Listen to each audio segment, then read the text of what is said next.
belief, you consider whether it's true or false from an objectively reasonable perspective. So it's your perspective about truthfulness, not what the defendant thought at the time, because we can all think of things that are unreasonably thought. So we apply an outside standard, an objective standard, not the defendant's subjective belief. Now, this idea about the concept of truthfulness is where we find the fact that truth is a defense. So if the statement is true, then there can be no defamation. Plaintiffs also have to prove that the statements were published, portrayed, made. Published means that the statement was read or heard Was by good, him person and McFly. other than the plaintiffs. From the testimony as a matter of law, the courts just determined that publishing or portrayal is not an issue. Nobody pushed back. It's not anything. Mic check, man. We about to check out the verdict of the Afroman trial. It's uncontroverted that the defendant published, the defendant portrayed. For the people who coming in, man, they about to give the verdict of the Afroman trial, and then we're gonna go through some of the things that happened in this trial. We're gonna cover, you know, the testimonies of the officers and everything. I'm sorry I'm a little late to the trial, so I should have been covering it, you know, for day 1 and day 2. But they are at the last proceedings of the trial. I think the jury is deliberating. So the judge right now is kind of giving the rules. So when they take another break, we're going to go through the testimony of Afroman and some of the officers. So y'all sit tight. Y'all enjoy the content. And we're going to be rocking out for a minute. So enjoy the content, man. Shout out to Afroman. Portraying an opinion.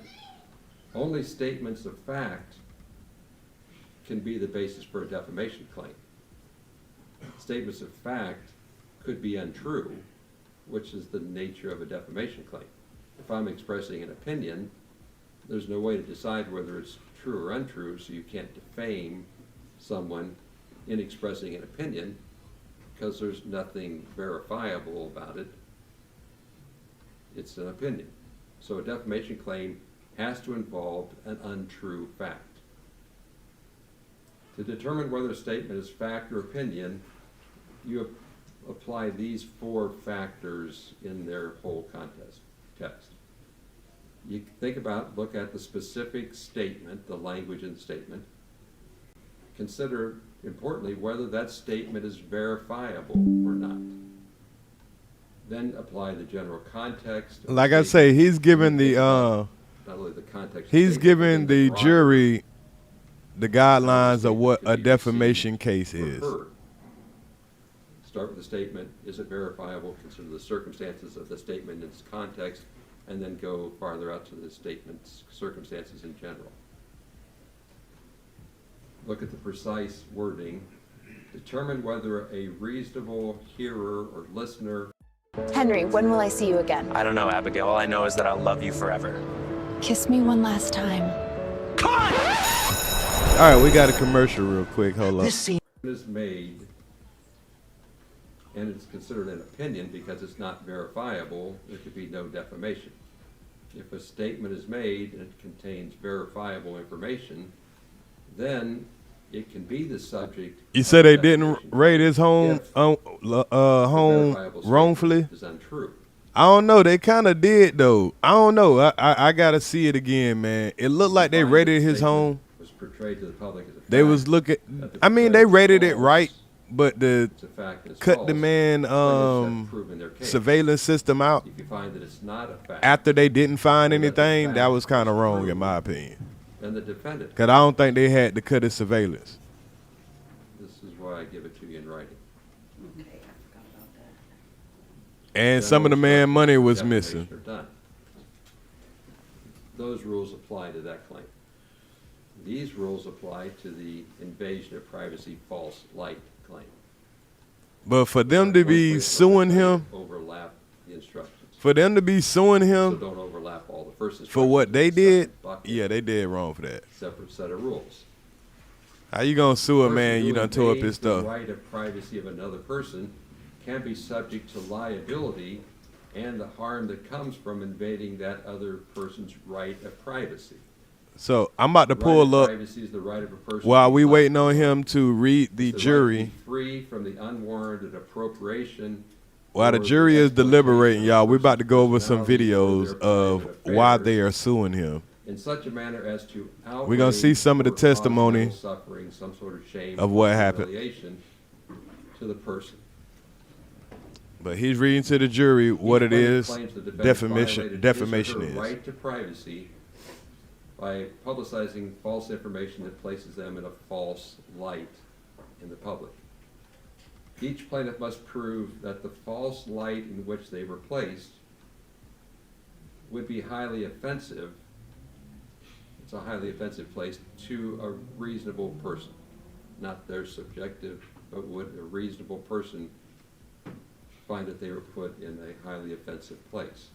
And the defendant had knowledge of or acted with reckless disregard to the falsity of the publicized matter.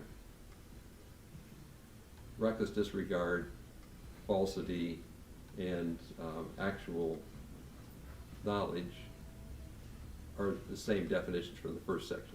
So that part of the first instructions you can carry over. Actual knowledge, reckless disregard, and falsity. Yeah, he just dropped the song the day before the trial. I think he's dropped the song the day of the trial. I'm talking about these songs are kind of funny too, I ain't gonna lie. False light by the false information. False light means the defendants know that the plaintiff, as a reasonable person, what's good, would Iceberg? be justified in feeling seriously offended. Yeah, we about to watch some of the music videos. We about to see the interviews. We about to do all that. We're letting they're about to read his verdict. Plaintiff's privacy is not invaded when it's an unimportant statement. The judge is just reading to the jury when there's such a major what defamation is before they go in there and deliberate. history, So while they in there some deliberating, fact we're gonna go through some of the videos that of the might be reasonably testimonies, expected some of that the a funny reasonable person songs. would be highly offended. And like I said, I covered this when it started 2 Determine years whether ago. the statements made by the defendant would place a reasonable person We did a in live on it position the of other day, false light, and not here we merely are. whether the plaintiff believed they were in a false light. So this is the objective perspective that we use for juries. You're the outside public looking in. Do you consider it reasonable or not that they would be highly offended? It's not their subjective belief, it's the public's perception. To be highly offensive, the plaintiff must be justified in the eyes of the community as feeling seriously offended and aggrieved by the publicity. The statement must be such a major misrepresentation of their character, of their history, of their activities, of their beliefs or facts about them, that they would be seriously offended in the eyes of a reasonable person of the public.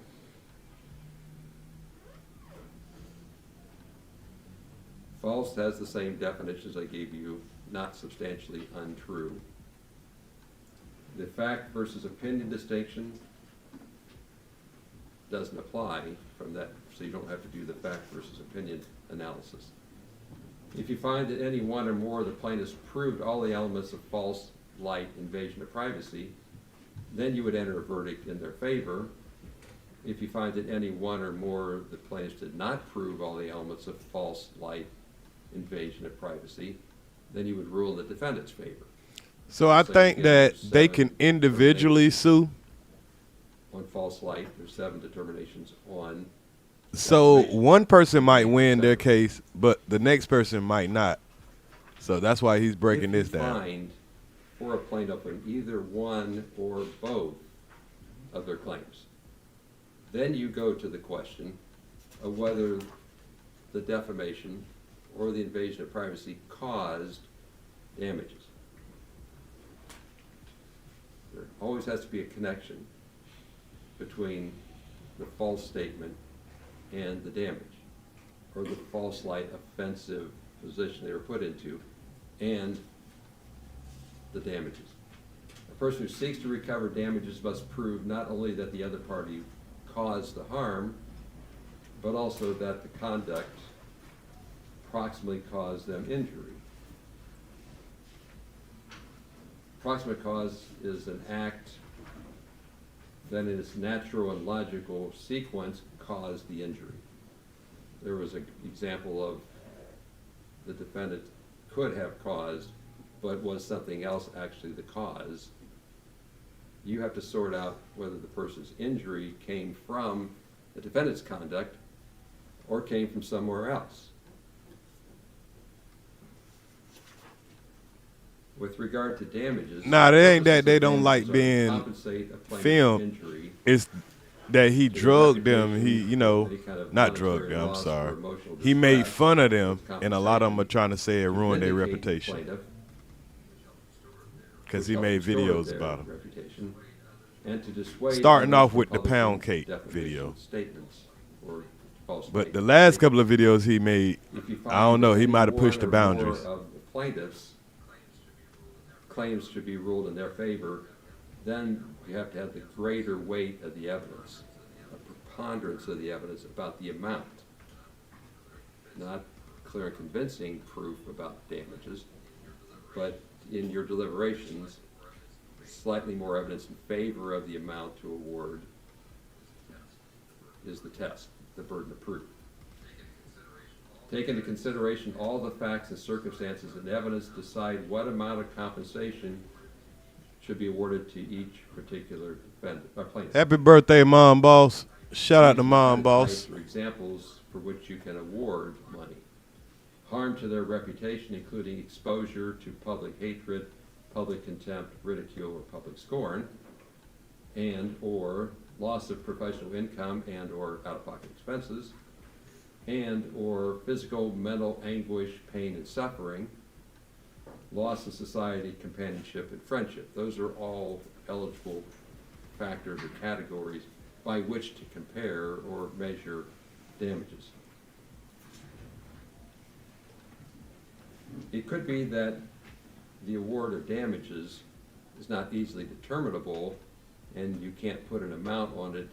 You can still order what's called nominal, or I'm going to use the word token damages.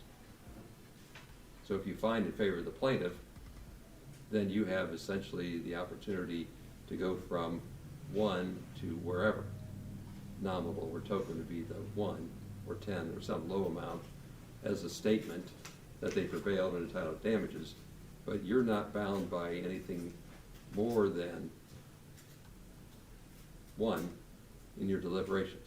But if you find for a plaintiff, then there has to be an award for damages, assuming there's a causal link between the defamation or the false light and injury or harm to reputation, emotions, etc. As a matter of law, the court determined previously that the claimed damage to the defendant's home was permitted under the circumstances of serving the search warrant. Therefore, you do not make a reduction for any damage that the defendant said happened to his home during the search warrant. The court previously found, as a matter of law, that that's expected or permitted as a result of serving the search warrant. So you don't subtract based upon whatever you think happened to his home. In your deliberations, a plaintiff cannot have double recovery. If you find defamation and invasion of false light privacy, you don't issue an award under each category. You can't award pain and suffering, say this, emotional distress once and then emotional distress twice. You would issue one order as long as there's either a claim for defamation or a claim for false light, invasion of privacy. Don't double up if a plaintiff prevails on both. Now, even though this judge sounds all fair and, you know, make that possible.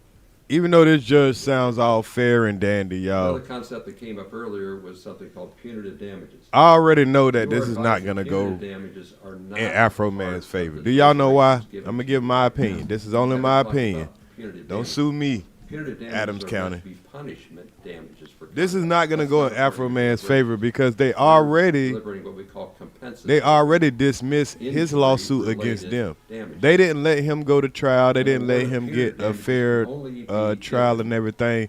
They dismissed his trial without damage award. hearing any of what he had to Get say. the compensatory damage award. But they allowed these cops trial Then to you get in come front of back these with a different people, set of instructions. and you had people crying and all this stuff like you that. have And Arguably a second. I'm pretty sure he's in front of a so-called jury of his peers. But they aren't all lumped in. So, in my don't opinion, think in this first phase, they're going to get away with some BS. That's Once not again, where no we are. justice. If you find In my any opinion, type but of I hope I'm prevails wrong. on either claim, What's good, D. Cause, Watson? Salute to injury. you. Salute Brittany Smith, Compensatory Cheryl Hodges. I'm actual glad y'all pulled repair in, man. We about to get into some of the videos that he what we're did. here for, not punishment. That's a second deliberation. Okay, so if y'all don't know what's going on, right now, The verdict forms.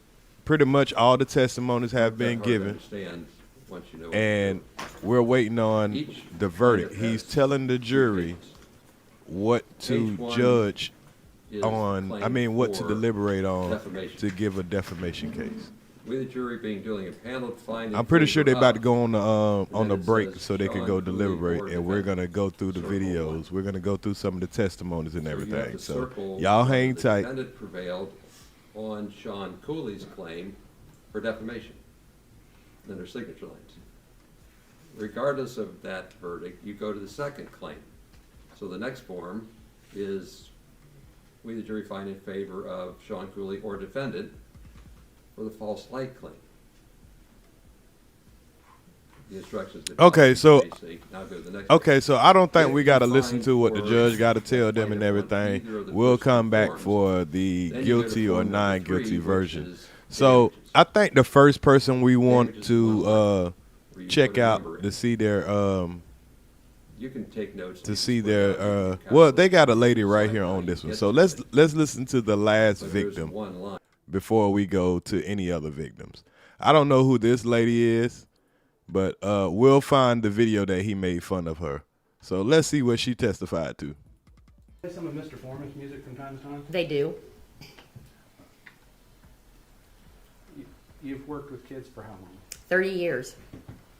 You've got into the mind of kids pretty well. Yes. When they would play Mr. Foreman's song Lemon Pound Cake, did they take that as a literal fact from your observations? No. Were they laughing and joking about it? Oh, yeah. And joking about it? Oh, yeah. Absolutely. Are you familiar with the song WAP? I think I've heard Oh, sorry, it. no, strike that. I'm going to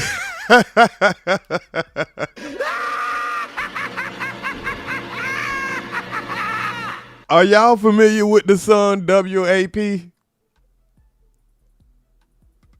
Anybody in the chat familiar with the song WAP? Wet ass pussies.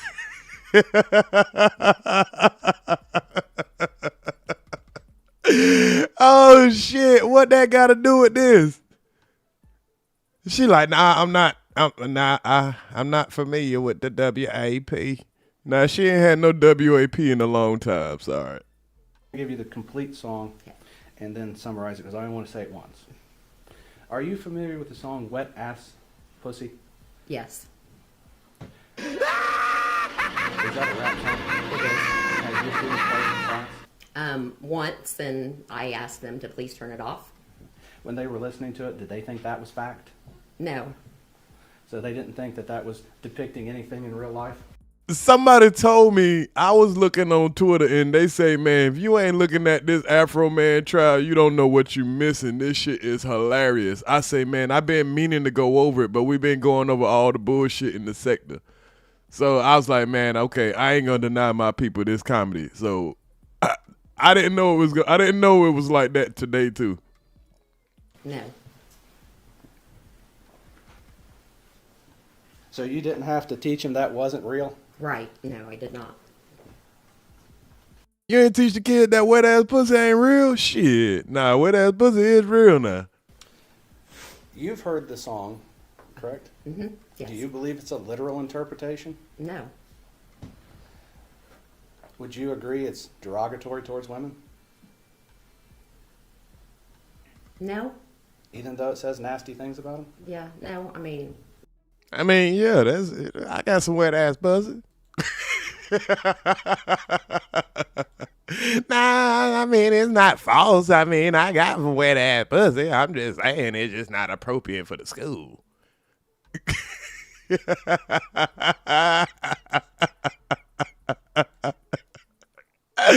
She like, nah, I don't agree. I don't disagree now. You know, when you got wet ass pussy out here now, you know, I don't disagree about that.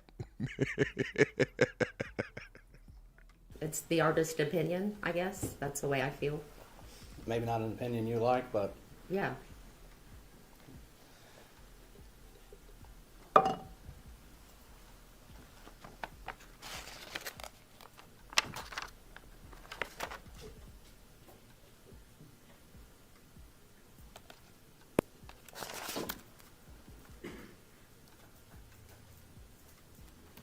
Your Honor, if I may have one. Go ahead. Post Sheriff's Department as out.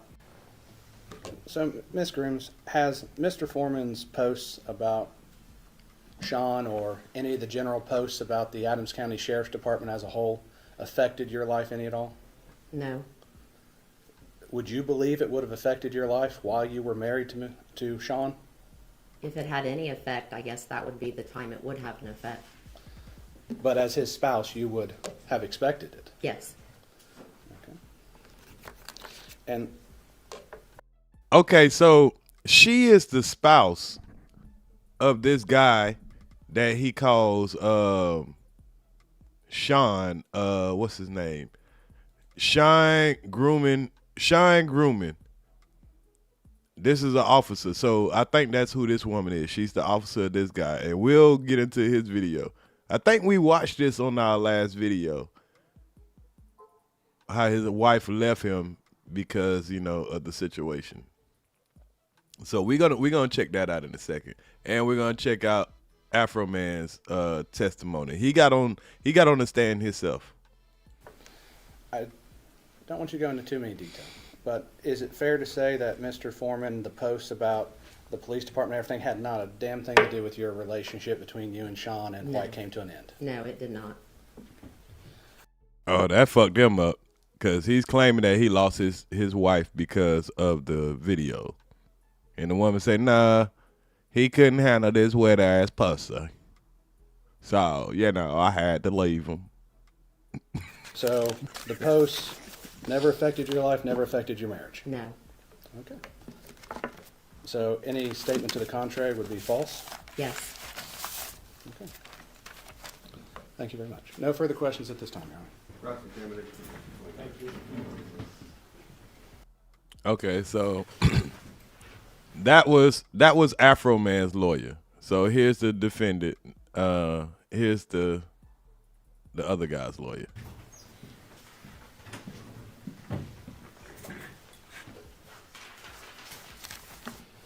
Morning, Ms. Grooms. Good morning. I'm sorry you have to be here. I am too. Thanks for coming.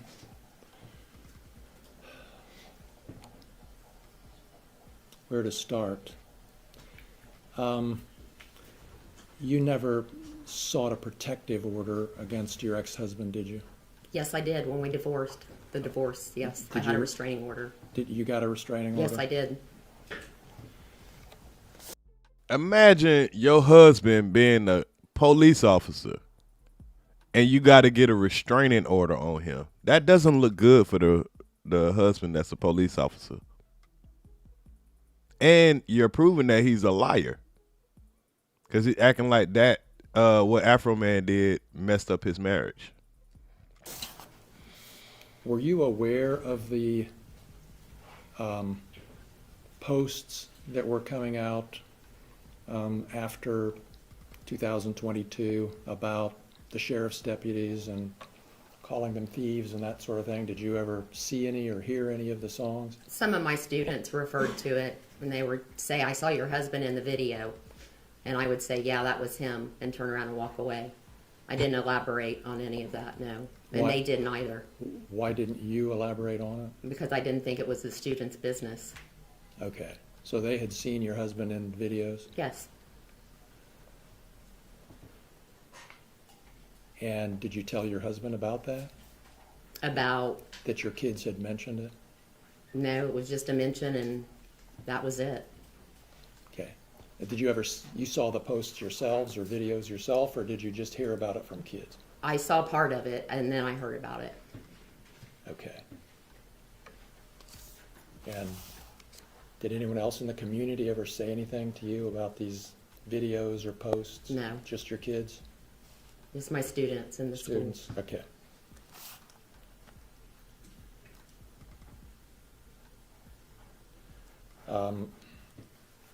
Man, this lawyer suck. You need to fire him, Mr. Shine Grooming the Grooms. song that Mr. Osborne asked you about, does that song refer to a specific identifiable person? I don't think so.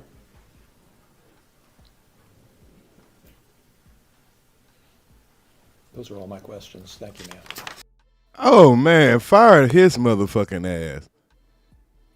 He ain't helping your case, Mr. Shine Grooming Grooms. Do y'all want to know who her husband is? Let's show who her husband is real quick.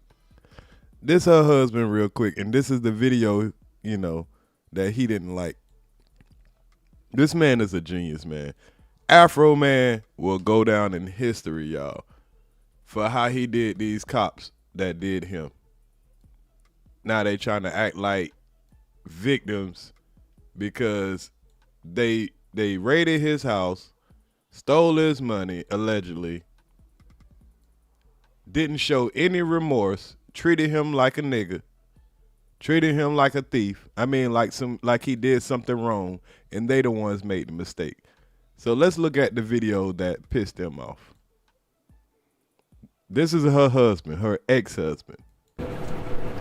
Say that again, please. Being Hunchback Norman Dane, or Hunchback Norman Dane? however you say it. Notre Dame, maybe? Hunchback of Notre Dame. So who is Sean Grooms?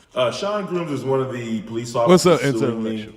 In the deposition, he said that he got a divorce because of me. My attorney reached out to his ex-wife, and come to find out, he actually got a divorce because he was having sex with like meth head, crackhead women on duty. Oh shit. So being that something is public record, you having sex with meth heads and crackheads, and then you wonder why your wife left you. And then you try to blame it on Afroman because it exposed you after y'all did what y'all did. He was giving them what I call penis plea deals.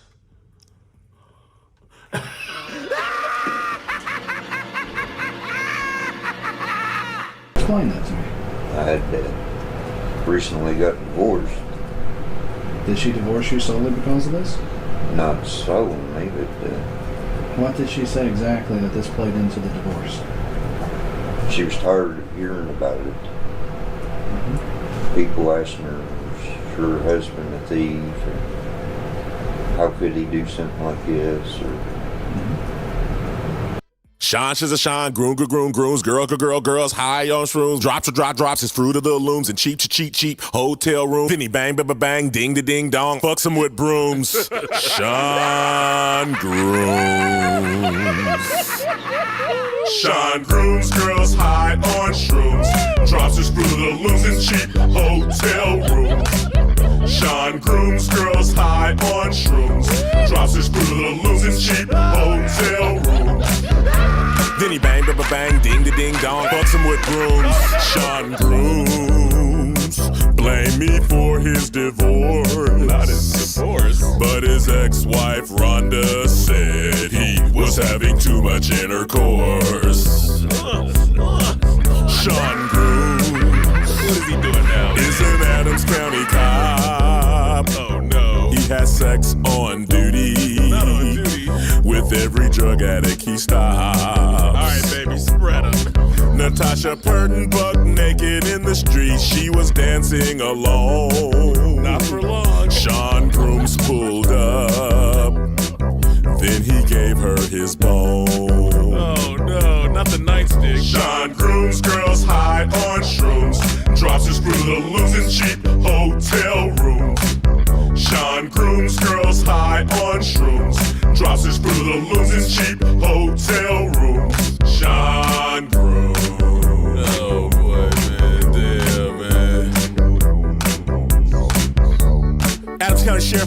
Sean Grooms. Fuck girls on duty off coke and shrooms. He blamed me for his divorce, but he got a divorce for having intercourse with crackheads with a meth head. Trying to put his ex-wife in a deathbed. Sean had a good wife that pleases until he came home with diseases. Now Sean Grooms wanna sue me like his crackhead girl, he wanna screw me. I did not mess up your life. I did not cheat on your wife, Sean Grooms. You need to stop grooming the woman you arresting. I'm assuming crooked husband, crooked cop. I caused your divorce. Stop. Sean Grooms, girls high on shrooms. Drops his screw to the losing cheap hotel room. This dude here, man. Sean Grooms, girls high on shrooms. Drops his screw to the losing cheap hotel room.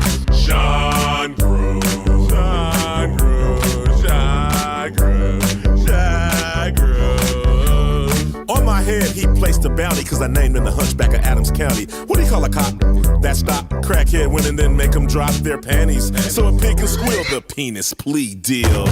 Pulls over a broad and say, we can do this the hard or the hard way. Easy way is the hard way. Sean's fucking crackheads all day. Sean Grooms, I understand. I'm Afro, also a man. Just like you, I cheated on my wife. Just like you, I fucked up my life. Unlike you, I take accountability, but you don't have the ability. Sean Grooms, girls high on shrooms. Blame me for his divorce. Hotel room. But his ex-wife Rhonda said he was having too much intercourse. Hotel room.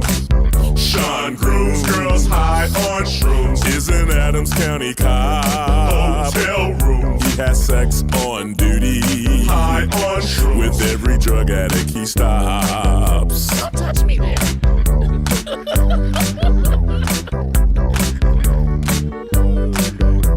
Hey baby, it's two ways we can do this. The hard way or the hard way.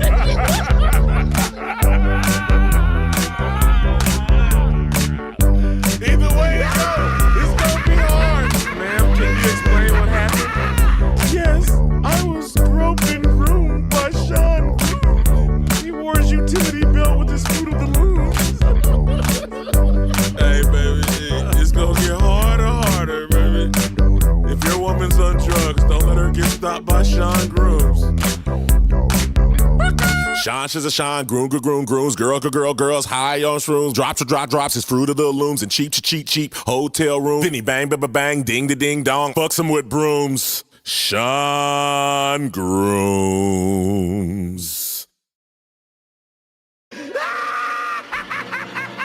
Thank you for tuning in for today's breaking. Man, I see why these motherfuckers suing this man. So he also had one called Lick 'em Low Lisa. Let's see who. Well, because we're gonna eventually find out. We're gonna hear Lick 'em Low Lisa her testimony also. So let's listen. Let's see what she did. This is another cop that was part of it.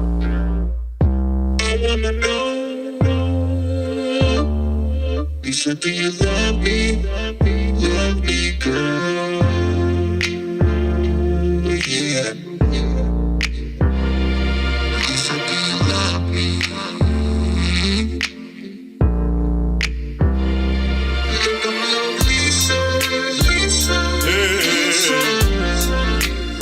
I want 'em all.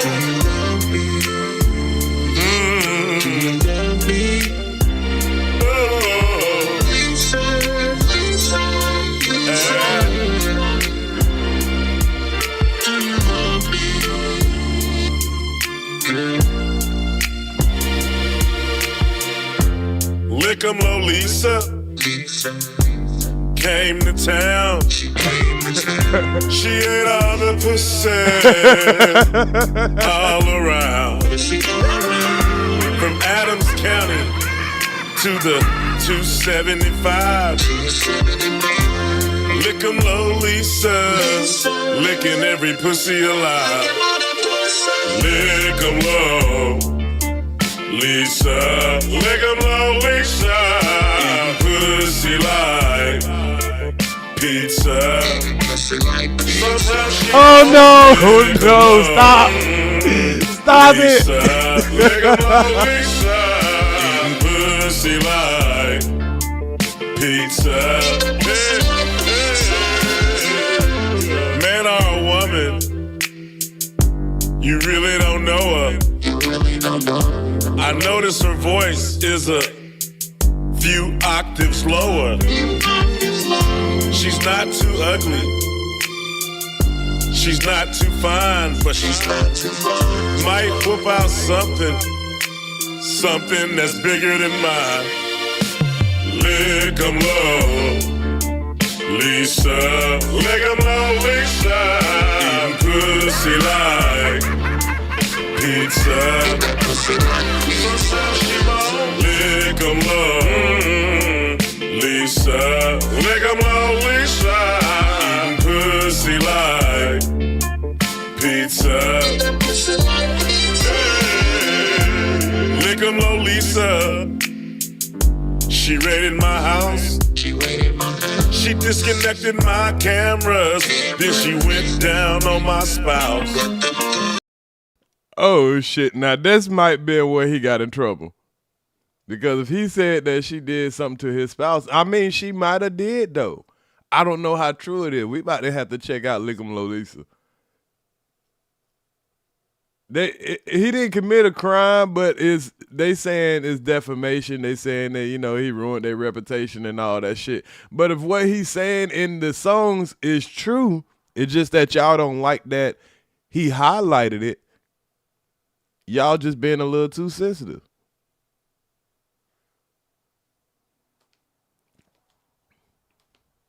This is hilarious though, man. This man, even if he loses this shit, I don't think they're gonna make him pay more money than he made, because this just rejuvenated his whole career, man. Y'all just made him more popular, man. Y'all just rose him to the top of my, like, he ain't like my favorite rapper, but he definitely is my favorite entertainer at this point. I just don't know what I'm gonna do. Y'all keep on laughing. She gonna eat your wife's pussy. Come on, Lisa. Lick 'em low, Lisa. Pussy like pizza.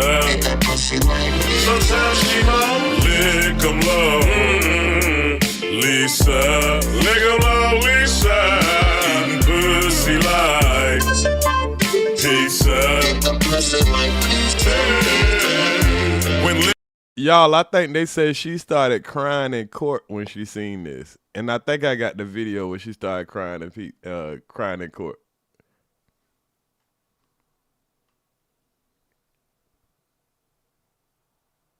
Oh, the wife of the first one confirmed what he said. In my opinion, not sure about Lick 'em low, Lisa. Okay, right. We ain't sure about Lick 'em low, Lisa, but we gonna find out. Lick 'em low, Lisa. Joined the Adams County Sheriff Department. Husband was complaining cause she was munching on their wife's carpet. Lisa lick 'em slow. Lisa lick 'em fast. Lisa lick that pussy. Lisa lick that ass. Lick 'em low. Lisa, lick 'em low, Lisa. Pussy like pizza. Sometimes she won't lick 'em low. Lisa, lick 'em low, Lisa. Pussy like pizza. Sometimes she won't lick 'em low. Lisa, lick 'em low, Lisa. Pussy like pizza. Sometimes she won't lick 'em low. Lisa, lick 'em low, Lisa. Pussy like pizza. Sometimes she won't lick 'em low, Lisa. Full of shit Phillips. She'll pull your woman over, spread her legs and feel them lips.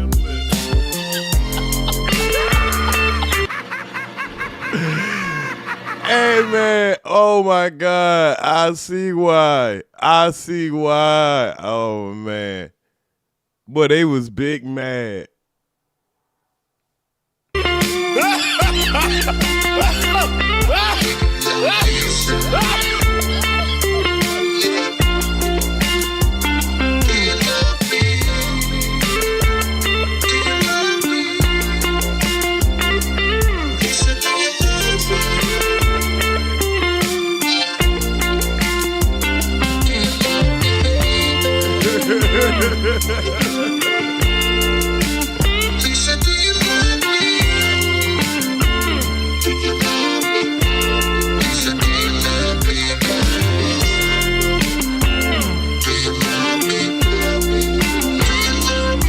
Man, shout out to Afroman.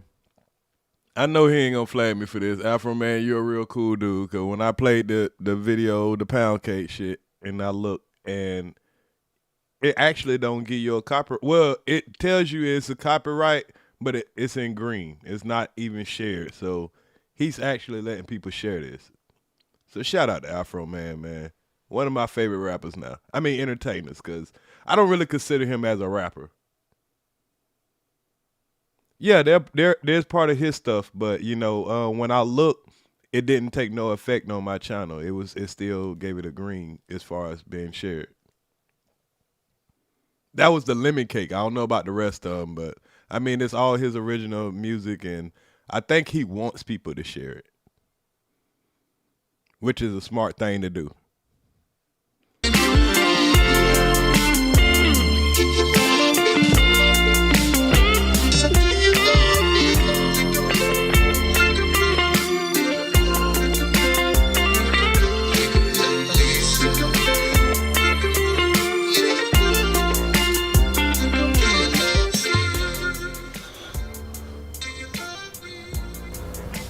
Damn, lick him low.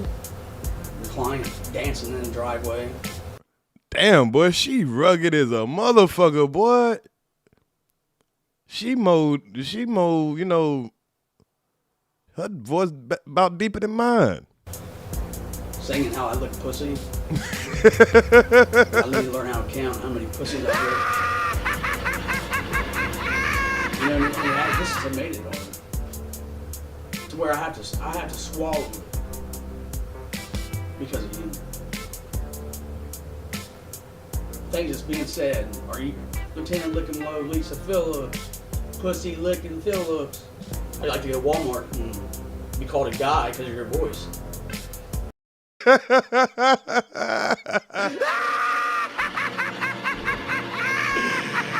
Oh shit, man. She been catching hell before him. Talking about, man, I get called a guy because of your voice. See, y'all don't care how y'all do people when y'all go and humiliate them, destroy their property, treat them like shit. But now you all in your feelings because this man is giving you hell. And this is all real stuff though. Or asking if you got a pecker. How would you like that? Would you like a female or a guy asking if you got a vagina? Probably not. Of us standing and then have me on their gate. Obviously, I haven't had a sex change. I have a child. I mean, I've had that, yeah. They didn't make money off of me. They just didn't say I should have to prove I don't have a penis. Yeah.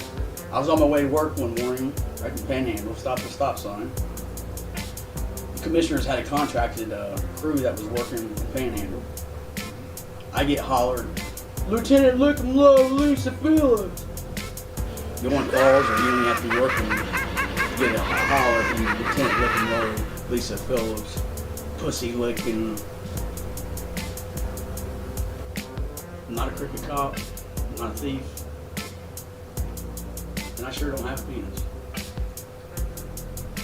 Like, there's been times that videos have been sent to me that I've had to go home because I can't handle it. You know?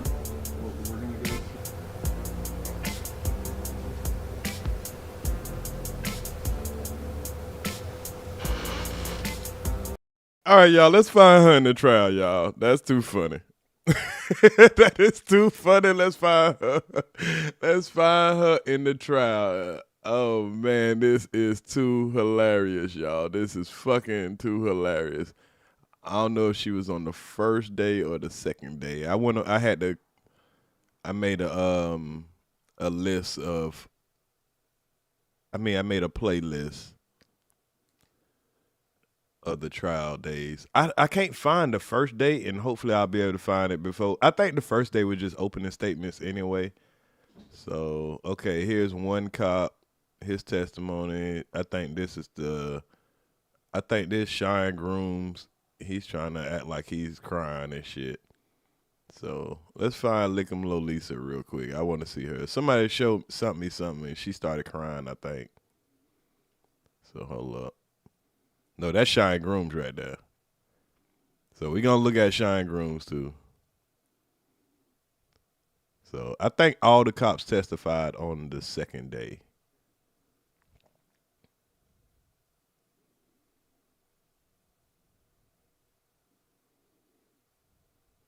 Yeah, where's Lickum Lolisa? She must have testified on the first day then. All right, hold on. Let me see if I can find her.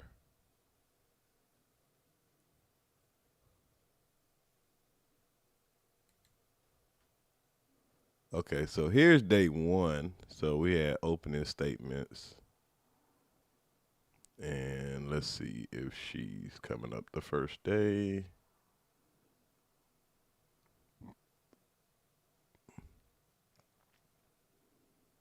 No, she ain't came up the first day. So when did she come up then?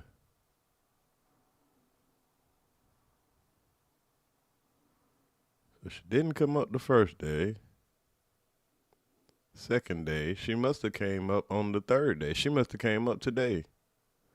Well, we'll find it. We'll find it. Okay, real quick. Let's hear Afroman's side real quick. Yeah, I don't know, man. It's so many of these jokers, man. I don't know who I want to see first, man. These jokers, this shit is gonna be funny. I wish I would have caught it from the beginning, but let's start. Damn, like I said, I don't even know where I want to start, but I got to make a decision. I got to be a decision maker. So let's just go from here. Let's start right here. Sheriffs, several of them. A lot of them were raised here in Adams County, lived almost all their lives here. A lot of them have had their whole law enforcement careers here in Adams County. Some of them left Adams County for a while but came back home here to be with the people that they know and know them. Some of them could have gone to the city, to Cincinnati or Columbus or somewhere else and made more money, but they stayed here. Let's hear how his defense, we don't want to hear this bullshit that his goddamn day defense said. Let's hear how his defense handled this. Good morning, ladies and gentlemen. I'm going to reintroduce myself. My name is David Osborne Jr. I represent Joseph Foreman. He does go by the stage name Afroman. And I want to thank you for your service today. This is not going to be an easy case. Yes, all the information came from dispositions. So he didn't make up anything on there. Everything, all the videos and stuff he made about this stuff, it came from the disposition. And he used whatever information he had got from them and from their reputation. This is going to take a week of dedication of you to go through. Not an easy thing to ask, but something that we appreciate you are willing to do. This case is about the freedom of speech protections contained within the First Amendment of the United States and the Ohio Constitution. It is about an American citizen's right to make public comment. And I'm not going to rush through this live. I ain't got a whole bunch I got to do today or whatever. I'm still on, back revival. I don't go back to work till next week. So I'm going to spend as much time as I can physically endure, going through this. And we going to skip around, whatever, until we get the verdict. But it looked like they just ended the live as far as the live trial.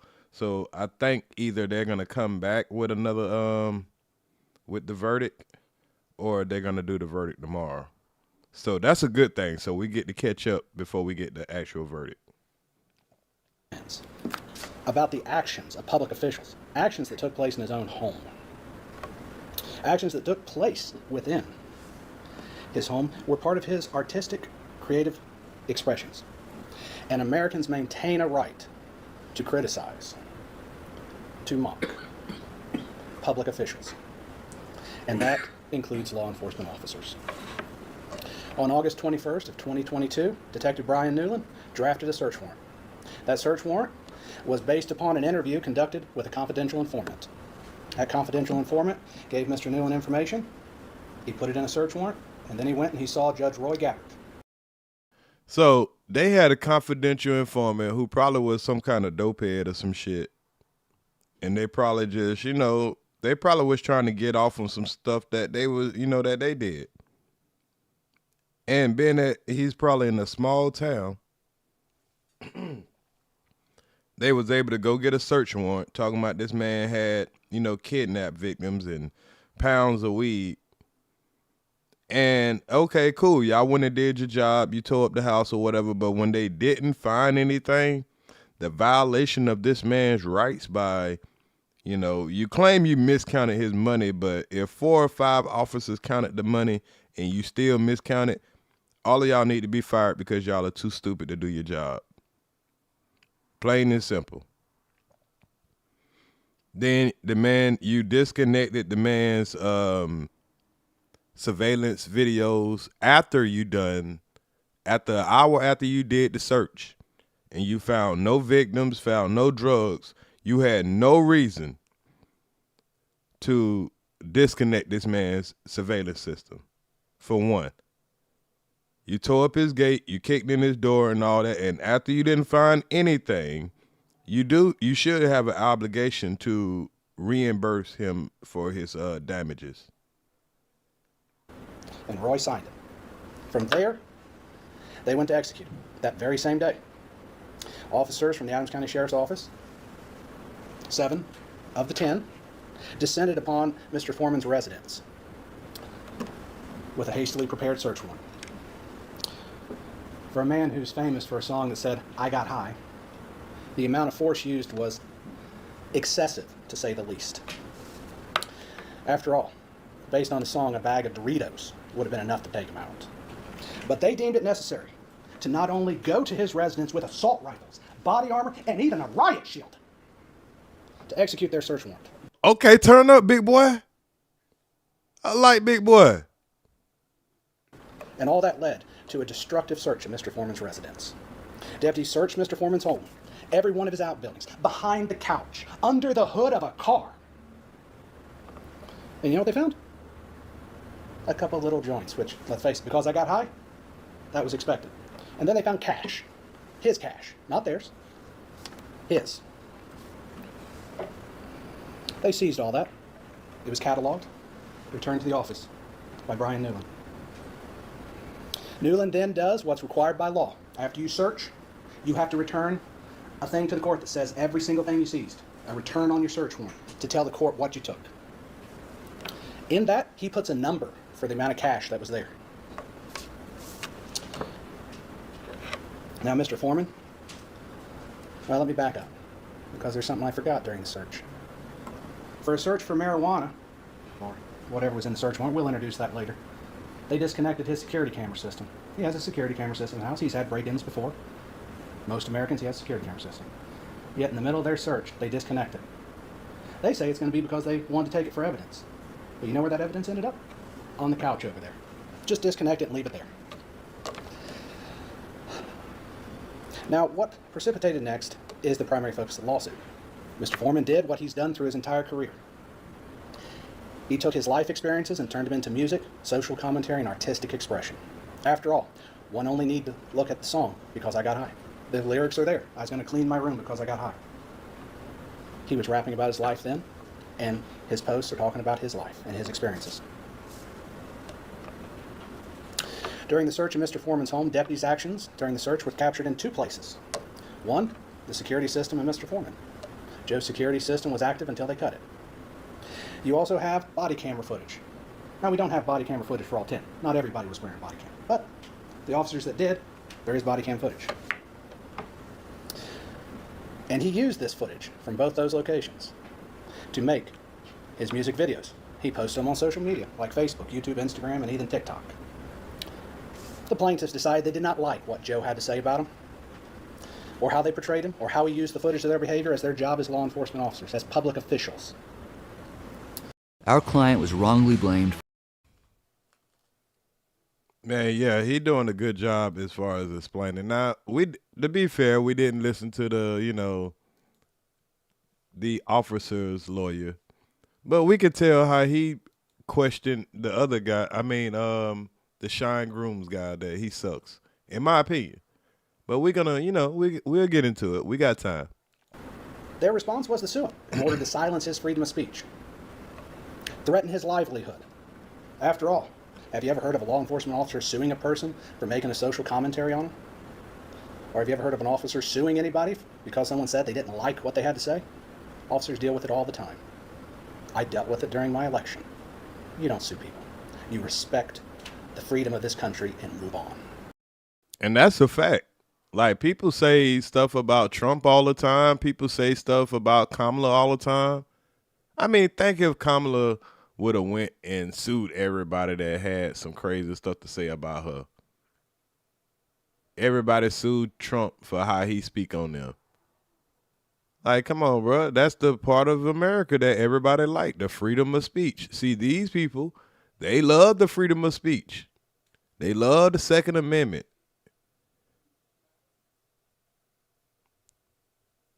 That's crazy that they want to be selective of who can have freedom of speech. Talking about defamation. Girl, you licking them low. Because, let's face it, if we don't have freedom of speech, what else is there? 250 years ago, the founders of this great country wanted to limit the government's involvement and what government officials had power over to say. And that's why we have the freedom of speech we have today. Before we get to the evidence, I want you to understand this case started with a number of claims. Of them, 2 were dismissed by the court. Do not go there. Do not go there. You know and I know the jury doesn't need to know what's not there. I'm not hiding the ball. Claims filter out like they should. I gave the instructions, and you don't need to get distracted about what's not in front of you. Mr. Klingler talked about punitive damages. Maybe, but you don't need to know that because we're not there. I'll tell you that if you need to know it later. There's a lot of things this case is not about. So he doesn't get to talk about what it's not about. It's only what it is about. Go ahead.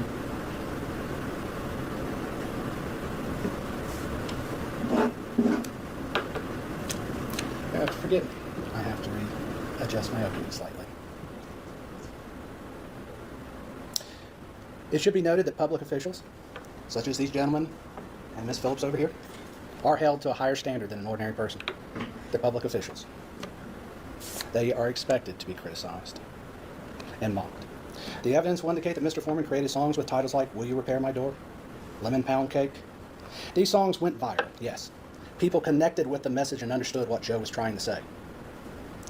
The videos and songs resonated with the public because they addressed something that people care deeply about as Americans, and that is how law enforcement officers conduct themselves. Joe also made statements on social media about the search and the officers involved. Some of these statements were openly critical and expressed Joe's opinions about what happened. Statements about missing money. And he used some strong language. Hey, he's man, because you get it, his name is Joe Foreman, Afroman. Joe Foreman, Afroman. It's clever, very clever. Some exaggerated language. We call it hyperbolic language. To present his message and his opinion. Right, 421 TV. They're not supposed to leave until all of them had the same total. So that's weird.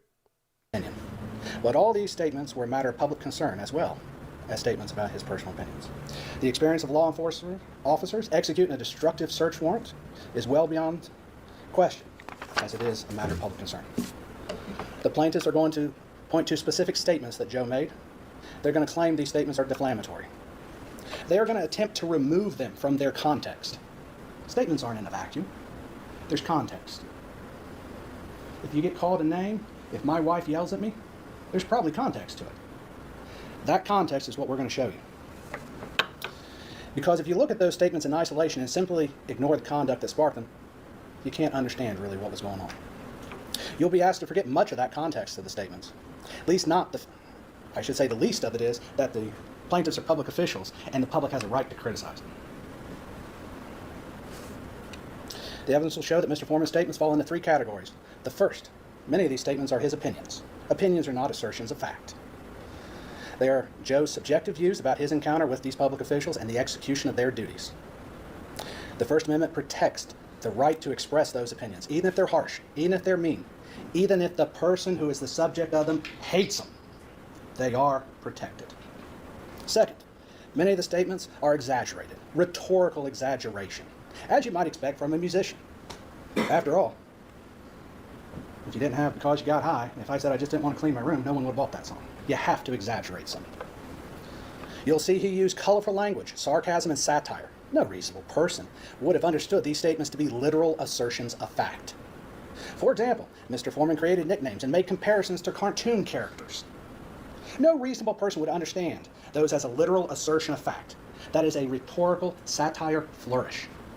That has always been part of our social and political commentary in this country. After all, pick up the newspaper, you're going to see a political cartoon making fun of somebody. Watch Saturday Night Live. They make fun of people all the time. They even made fun of Joe. It just happens. It's part of our freedom of speech and also Mr. Foreman's artistic expression. The third is the extent that any of the statements assert facts. They relate to matters of public concern. Matters of public concern are exempted. These statements address how the search was conducted, what actions were taken, and how Mr. Foreman experienced this as a homeowner, with these people executing their hasty search warrant. Indeed, the public's concern for such issues is reflected in the viral response that his content got. The plaintiffs bear the burden of proof in this matter, not Joe. They must carry the day. They must prove every element of their claim. Looking at the invasion of privacy due to false light, it's one of the claims that they're claiming. The plaintiffs must prove that Mr. Foreman portrayed them in a false light that would be highly offensive to a reasonable person. The evidence will show that he did not. He used real actual footage of them performing their duties, stuff in the public domain. Joe's statements were based entirely on his personal experience and within his county of residence, which that is something I do want to clear up. Mr. Foreman lives in Adams County, not Hamilton County. Mr. Klingler was wrong about that, so he is a resident of this county. Regarding the defamation claim, plaintiffs must prove that Mr. Foreman made false statements of fact, not his opinions. That's very important, because we all have opinions as Americans. It's one of the great things about this country is we can share our opinions whether we like them or not. Whether they like them or not, they can hear my opinions. But they must prove those statements were not opinions. Because public officials, they must prove that Joe acted with actual malice, rather than just simply exercising his First Amendment right. The evidence will show they cannot meet this burden. Plaintiffs claim that Joe portrayed them in a false light, but evidence will show Joe used direct footage from security cameras. We can see what they did. They executed the search warrant. It's all on camera. There's nothing false about showing them that way. There's nothing false about Mr. Foreman having opinions about how they did and them. However, when they executed that search warrant, that became a matter of public scrutiny. People could watch it. People could see what was done and form their own opinions. And they can share those opinions. And he has a right to create artistic expression based on those opinions, based on that content. The plaintiffs, it goes without saying that they don't like what Mr. Foreman said about him. But they don't have to. That's part of our right in this country. They don't like his commentary. They don't like his art. But the First Amendment does not protect speech that we like. It protects all speech within it. It protects commentary, criticism, especially on occasions such as this. It protects speech that I would not like. Speech I've suffered. It protects it. You may not like the speech you hear, but it's protected.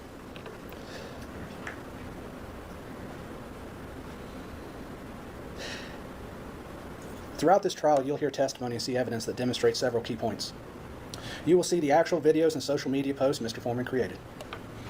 You'll be able to judge for yourselves whether they are false, whether they're his opinions, whether they're artistic expression that is all protected.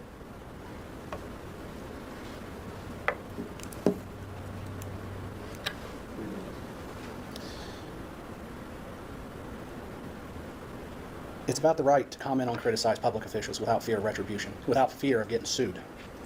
It's about the right to create artistic expressions that are matters of public concern. The plaintiffs are law enforcement officers. They perform a cardinal public function. But with that public role comes public accountability. It also comes a certain standard that you have to understand. And as public officials, they can be criticized. They may not like it, but it's allowed. Plaintiffs have the burden of proving their claims. The evidence will show they cannot meet that burden. The evidence will show that Joe's videos, posts, and commentary were artistic expression for matters of legitimate public concern, his opinions on the law enforcement officers, and how they were performing their duties. If the plaintiffs prevail in this case, what message will that send to this country if they prevail? It sends the message that if you criticize law enforcement, if you comment on how they conduct themselves, if you mock them, if you create art with them in it, they can sue you. That's not the America we live in. No, that is not the America we live in. So we're going to fast forward a little bit, y'all. The first person that they brought to the stand, because this is day one. So the first person they brought to the stand was the guy that miscounted the money. So let's see what the guy that miscounted the money had to say. Let's go there. Because that was just the opening. That was just the opening statement. And I think, the lawyer, he made himself clear. So let's listen to the first witness.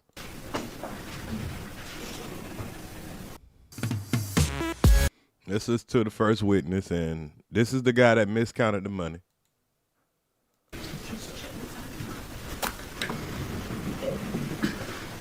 Right hand. Do you solemnly swear the testimony you're about to give shall be the truth, the whole truth, and nothing but the truth? As this, you shall answer unto God. I do. Thank you. You can be seated. Because you're a public official, we won't expect to have your private residence address. Go ahead. Thank you, Your Honor. Would you introduce yourself to the jury, please? My name is Brian Newland. And Mr. Newland, where do you live? No street address, just generally? I live in Adams County, Ohio. And how long have you lived in Adams County? From 1995 to 2010, and then from 2015 to current. What were you doing?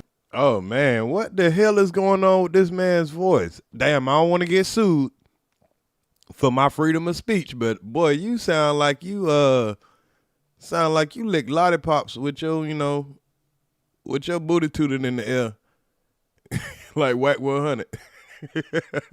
Between 2010 and 2015. I was in the United States Army. Honorable discharge? Yes. What do you do for a living? I'm a police officer. And when did you start in law enforcement? I originally started in law enforcement in 2014. And what position was that? As a deputy sheriff.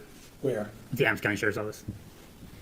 And then how long were you a deputy in the Adams County Sheriff's Department? The Adams County Sheriff's Office was my first full-time job in law enforcement, and that was from 2014 until 2023.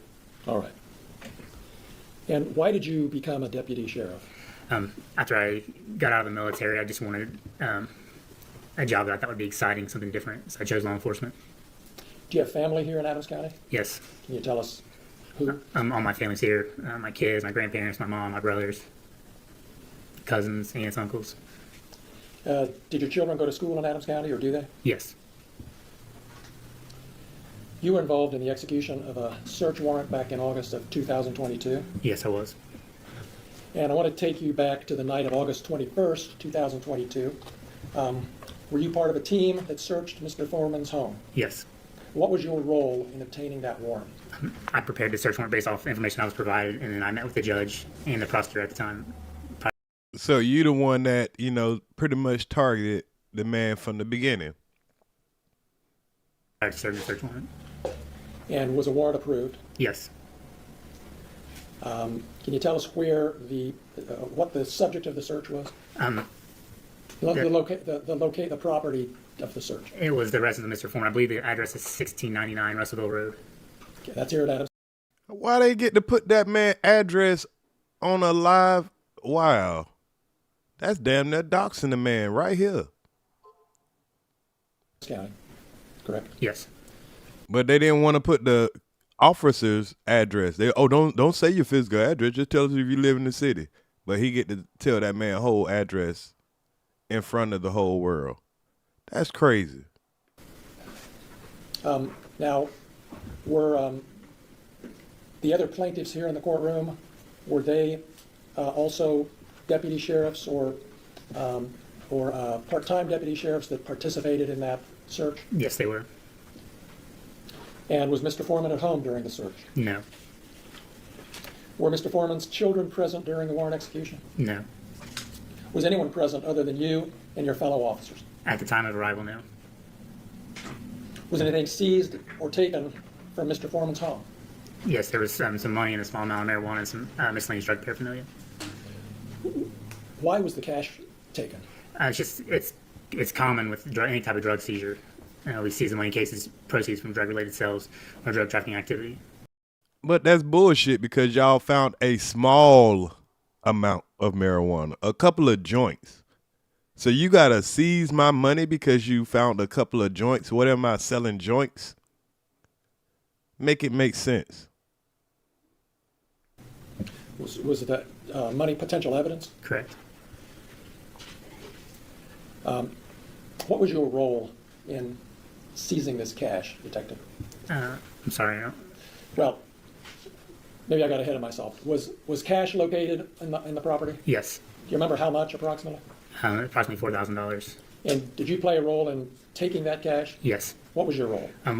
I was provided the cash, or provided the money that was located by another deputy. I counted out the money, put it in an evidence bag, and then at the end of the search, I transported it back to the sheriff's office. All right. Did you take any of the money? No. Did you ever take any money from the evidence bag? No. Did you ever take any of Mr. Foreman's money? No. Was your counting of the cash recorded on your body cam? Yes. And have you had a chance to review that? I have.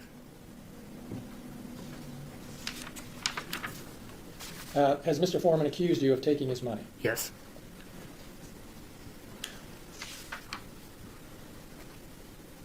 Are you aware that the cash was ultimately returned to Mr. Foreman? Yes. And can you tell us why that was? The prosecutor at the time decided we're not going to pursue any current criminal charges, and the property was released back to him. Okay. Were you present when Mr. Foreman picked up the cash that had been seized? No.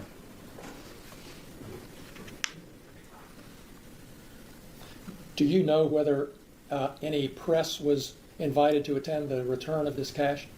I learned that there was later. Okay, but you weren't there. Correct. Can you tell us what happened when the money was returned to Mr. Foreman? Your Honor, I would object to that. He's already testified he wasn't there. Okay, let me rephrase it. That's fair. Was an allegation made that there was less cash than there should have been? Yes. And who made that allegation? I believe Mr. Foreman. How did you learn about this discrepancy? The evidence technician that released his property had called me and told me that the account was short. Tell us what you mean by that. The account was short. Just that there was more money listed than what there was inside, and that was less money was returned than what was indicated. Now, how does that happen? How does that happen? You put down that you found a certain amount of money, but when the man got his money back, there was less money that you put down that you found. Make that make sense, people. And where was this amount indicated? On the bag. On evidence bag? Correct. So I'm understanding you correctly. The amount of money that was indicated on the evidence bag was more than what was actually returned to Mr. Foreman? Correct. All right. And were you able to account for that discrepancy? I wasn't there. What happened? Once the allegation was made, the sheriff contacted Claremont County Sheriff's Office to conduct an independent investigation. Do you know whether an independent investigation was conducted by the Claremont County Sheriff's Office? Yes. And do you know the results of that investigation? They were to determine that I miscounted the money during my original count. All right. Did they conclude that any money had been taken? They said that there was not any money taken. Did that stop Mr. Foreman from continuing to claim you had stolen $400? No. Did he accuse anyone other than you of stealing money? Multiple times he accuses all of being thieves. Do you know where he made these allegations? Instagram, Facebook, YouTube, social media. How did you learn about these accusations on the internet that you were a thief? Friends and family were sending them to me. Were the accusations true? No.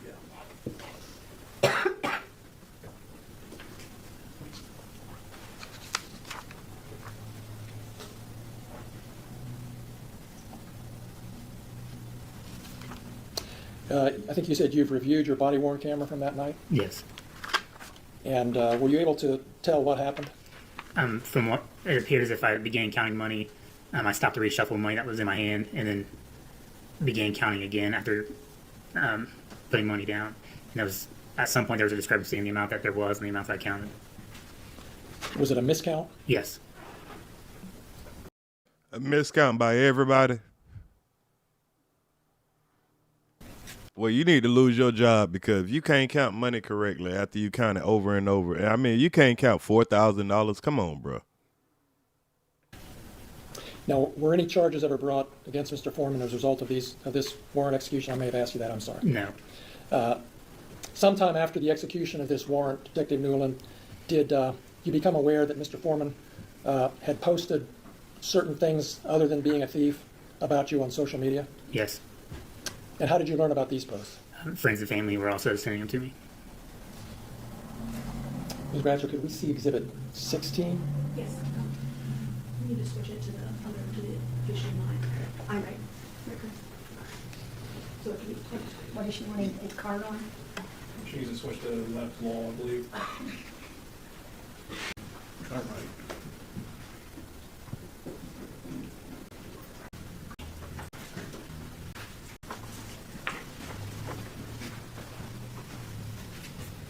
Okay, can we blow that up some? Damn, so he made a post on Facebook, I think. I guess that's either Facebook or Instagram. And he put a damn a face over the kid, which that was smart.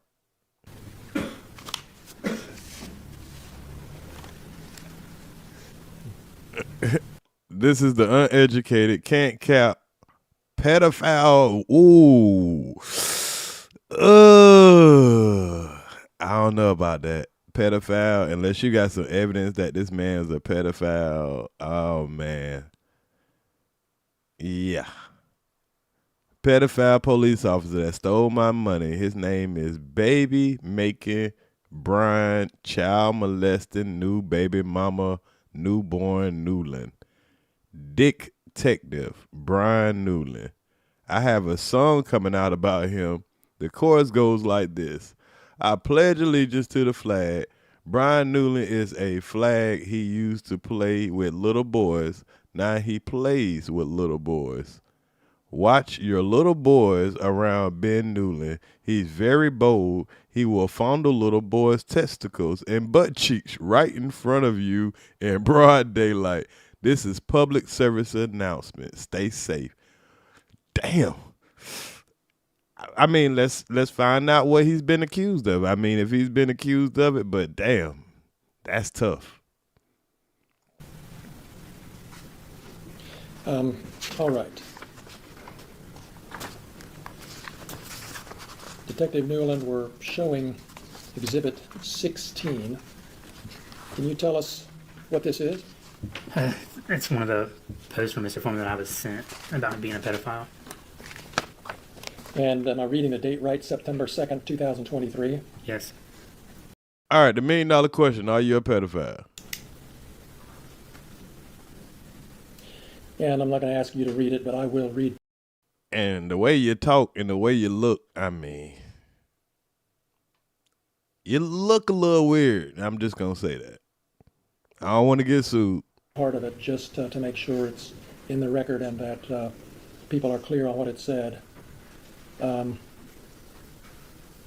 This is the uneducated, can't count pedophile police officer that stole my money. His name is Baby Making Brian Child Molesting Newborn Baby Mama Newborn Newland, Detective Brian Newland. I have a song coming out about him. The chorus goes like this. I pledge allegiance to the flag. Brian Newland is a flag. He used to play with little toys. Now he plays with little boys. Watch your little boys around Brian Newland. He's very bold. He will fondle little boys' testicles and butt cheeks right in Let me try to find that song. front of you in broad daylight. This is a public service announcement. Stay safe. Did I read that correctly? Yes. Can we see Exhibit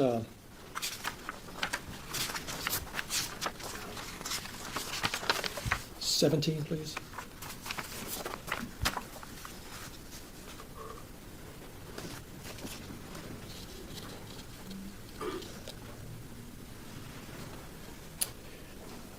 Can you just scroll down so we can see the whole thing for a second?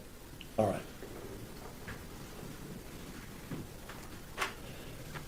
So I'm not going to read this whole thing, but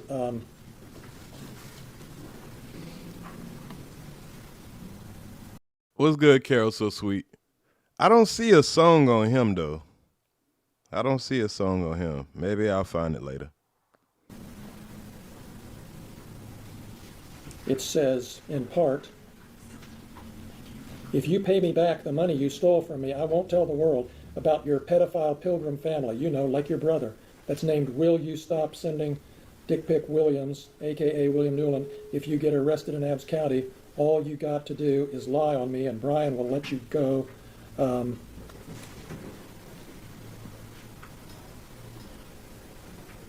is that a picture of your brother beside your picture? Yes. And was your brother convicted of a misdemeanor? Yes. What was that? I don't recall what the charge was. It was a You know what that charge was, boy. Stop playing. And y'all probably the one dropped it down to a misdemeanor. Because it was your brother. misdemeanor charge? It was a misdemeanor, correct. Did you have anything to do with that crime? No, I did not. Have you ever been accused or convicted of pedophilia? No. Yeah, you might lose this one, Afroman. I ain't gonna lie. He might get his money.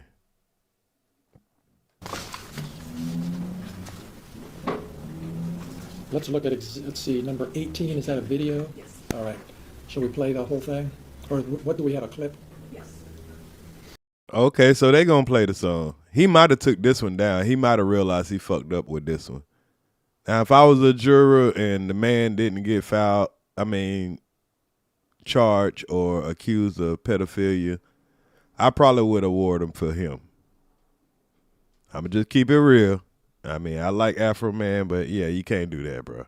That is defamation. That is a serious accusation. Why, yes. Baby making Brian newborn Newland. Yeah, the serial statutory rapist. With the pedophile brother fired from the People's Police Station. Will you stop sending Dick Pic Williams? All right, and let's take a look at number 10.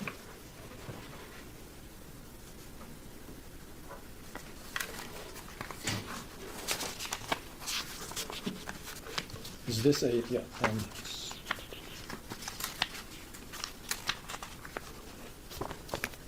okay. Let's see. He used to do hard drugs. It says there in the third or fourth line. Did you ever do hard drugs, Detective Newland? No. He snitched on all his friends. Do you have any idea what that's all about? No. Now he steals money from traffic stops, bogus raids, and from Adams KK County Sheriff Evidence Room under the camouflage of law enforcement. Did you ever steal money from a traffic stop? No. Did you ever steal money from anybody? No.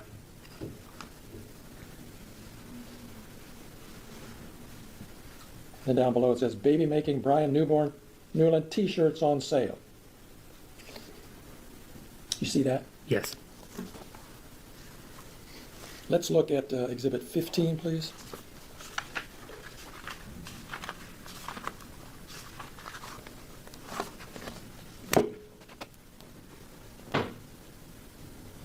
And can you tell, Detective, is this a picture of you at the entering the or somewhere on the property of Mr. Foreman during the search? Yes.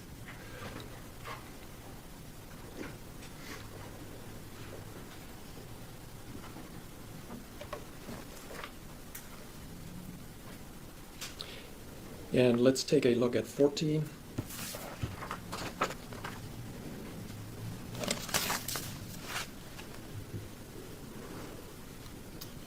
And do you know where this was taken? I guess you weren't there. It appears to be the inside of the interview room at the Adams County Sheriff's Office. Would that have been where his money was returned to him? Yes. And part of what it says is, when I went to get my money and we realized baby making Brian newborn Newland had stolen $400 out of the evidence money.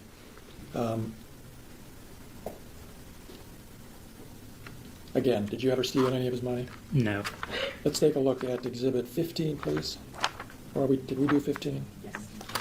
Sorry. Number 2. I'm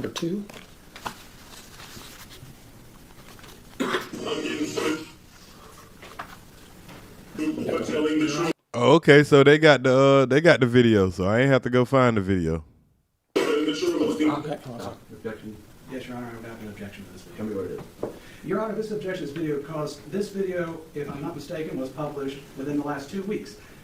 The law on this has changed. Ohio has actually passed what's called an anti-SLAPP law, which therefore extends immunity to things, actually, in a way, increasing a person's freedom of speech rights in Ohio.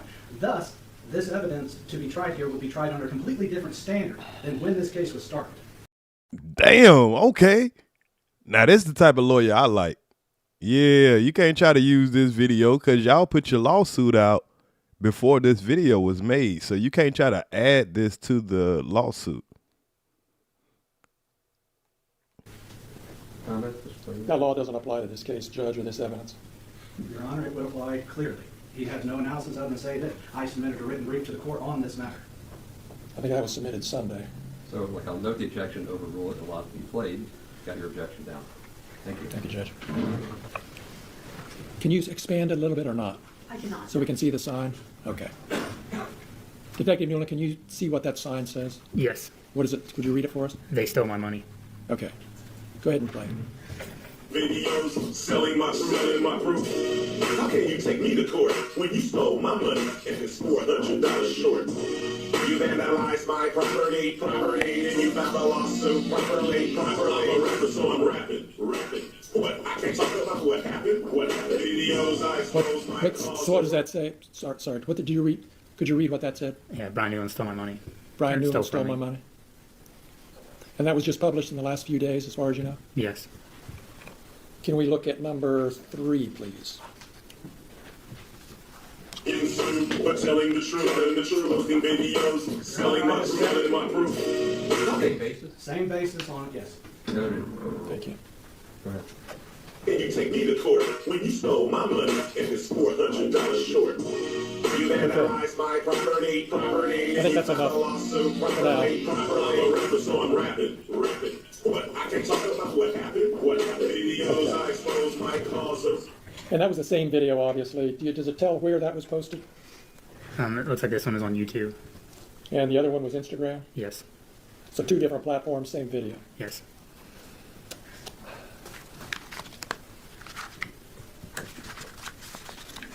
And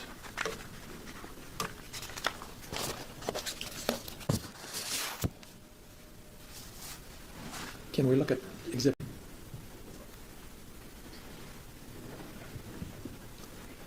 And I'm looking specifically about halfway, a little more than halfway down. Do you see, Detective, where it's posted, not only did he steal my money from my house, he stole money out of the evidence room at the Adams County Sheriff's Department away from my house, making the Adams County Sheriff's Department a new crime scene. I'll just stop there. Again, did you ever steal any money from his house or from the Sheriff's Department evidence room? No.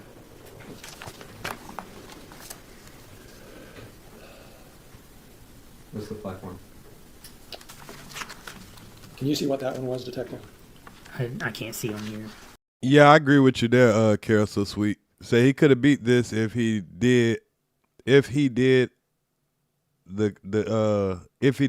the cops likeness. If he would have used the cops likeness on merch and videos. If he didn't use, I think he meant if he didn't use the cops likeness. Yeah, he might have should have used like AI or something. Is that Facebook? No, it's Facebook. I'll represent that it's Facebook, Your Honor. Thank you. Go ahead. I got you, Carol So Sweet. I know you meant used. I know. I do it all the time. Sometimes I be typing and, doing other stuff, and we all make mistakes.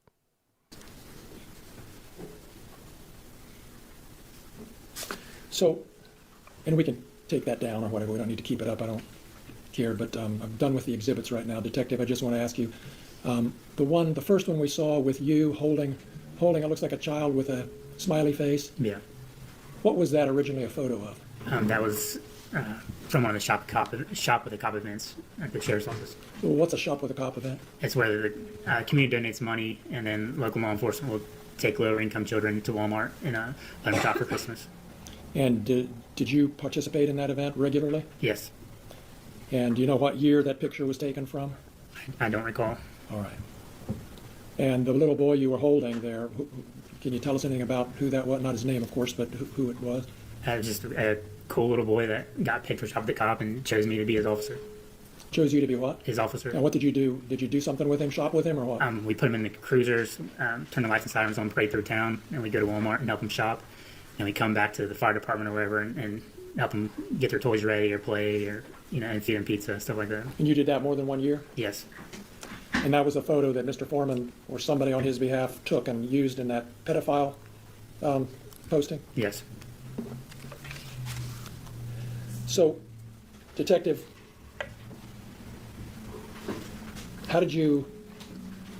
what effect did it have on you when you saw these posts that you're a pedophile? I was angry, sad, depressed, upset.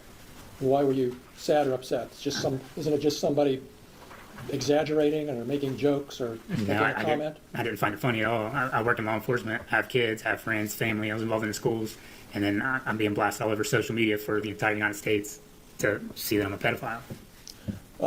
Did you ever have any evidence that other people were seeing these things, other than the fact that it's on social media? But did anybody ever say anything or do anything to indicate they'd seen it? I've had comments made to me since day one. Like what? If you want the most recent example, yesterday there was a cheer competition at North Adams. I walked my 3-year-old son in to watch his sister cheer, and somebody asked me if that was another little boy I'm touching. Yesterday? Oh, shit. Yeah, that'll piss you off. Being a person that we've had people, accuse me of shit that nowhere near me. And if I seen somebody in real life that tried to accuse me of some shit like that, I ain't gonna lie. But I might snap. Yesterday. What competition? Nah, the cop is not on the registry. I don't think he's been accused of nothing. So I think Afroman went too far when it comes to this cop. North Adams cheerleading competition. What other examples? Every time you go to an event, another comment's made or somebody says something. Another one I can recall was meet the team night for my daughters. We was in line to get slushies and people were making comments behind me. What comments? Just called me a thief and a pedophile and why was I there? And then started playing music, playing some of his songs on their phones. Some of Mr. Foreman's Afroman songs? Yes. This case isn't about your kids. They're not plaintiffs, but did this have any effect on your kids that affected you in turn? Your Honor, I'm going to object to this. We had a motion, I filed, and I responded. He knows better than to ask a question because I don't care about the kids because he didn't bring the kids in, so sustained. What other indication? Good shit, Judge. I got to get a judge a goddamn, a clap for that one. Stop trying to bring the kids in. He ain't said shit about the kids. He talking about this motherfucker. So stop trying to goddamn play. Indications have you had, Detective, that people are seeing and responding to this accusation that you're a pedophile? Just what's been said to me. It's been shared, been sent to me. I've had people make comments at games. Did you lose any money? That's the bottom line. Nobody care about you motherfucker crying and shit. Did you lose any money? But, yeah, that is a serious accusation. That could, cause some emotional distress. Games while in the store. It's just so much stuff's happened. I don't even remember half of it. So you were a Hamilton County deputy sheriff. Sorry, I said that earlier. You were an Adams County deputy sheriff, and you're not anymore? Correct. Why? Hey, what's up, I Mojo? ended up leaving the sheriff's office just because of this, because of being called a pedophile and a thief. Okay, that might be a little loss of wages there. Explain to us just a little more about why that was so upsetting that you actually left your job. Because the sheriff's office, so I'm from Adams County, is where all my family and friends are from. The sheriff's office was my dream job. My position, I was friends with everybody. and it was where I planned to stay. It's been my career. I dedicated a lot of time over 10 years to Adams County. You know, whether it was calling at 1 o'clock in the morning or working 14 hours, I dedicated a lot of my time to Adams County, and I loved working at the sheriff's office. But it just got to be so much. If you go to a call or take a phone call or you make a traffic stop, something said. You go to Walmart, something said. I stopped going to my kids' games for a little bit because every time I would show up, everybody would be looking at me or something would be said to me. It just spared their embarrassment. So when did you leave the sheriff's office? I ended up leaving in October 2023. You have, do your kids' friends come to your house and hang out? They don't anymore. Did they used to? They used to have huge slumber parties, especially on their birthdays. They'd have 10 or 11 kids over, and essentially once this started, it stopped. I don't recall the last time my daughters have had a friend over, if they've had one ever since then.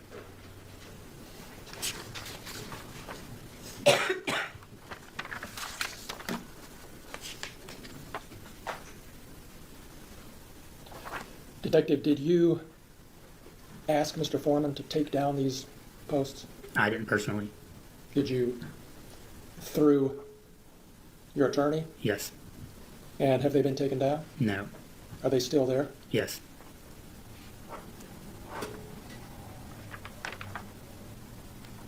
Those are all of my questions. Thank you. Good, cause you was just boring the hell out of everybody. You ain't said nothing of relevance. But like I say, I hate to say it, but I kind of gotta, well, let's see what the defense say first. What's good, hell, Lima? Salute to you. Let's see what the defense get out of him first. But yeah, you went a little too far with him. But let's see. Is this a good time for a 10-minute break? Yes. Then we'll do that. Go off the record, take a 10-minute break. Thanks.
Just an opinion?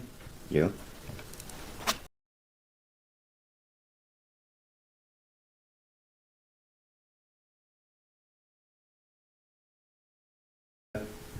As a opinion, correct? Correct.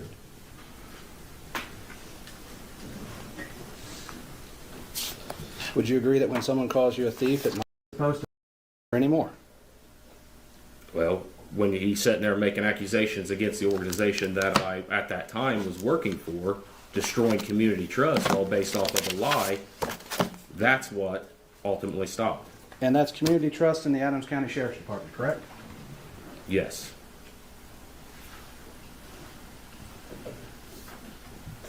Let's go back to what was Plaintiff's Exhibit 5. Okay. I just saw it a few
Do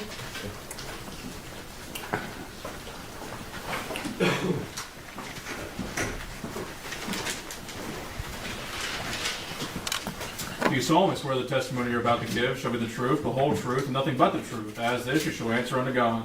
Yes. Thank you, sir. And have a seat.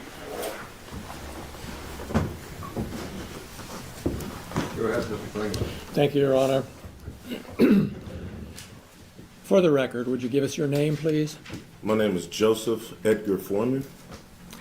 You are known under the stage name as Afroman, is that correct? Yes, sir. And you create music videos.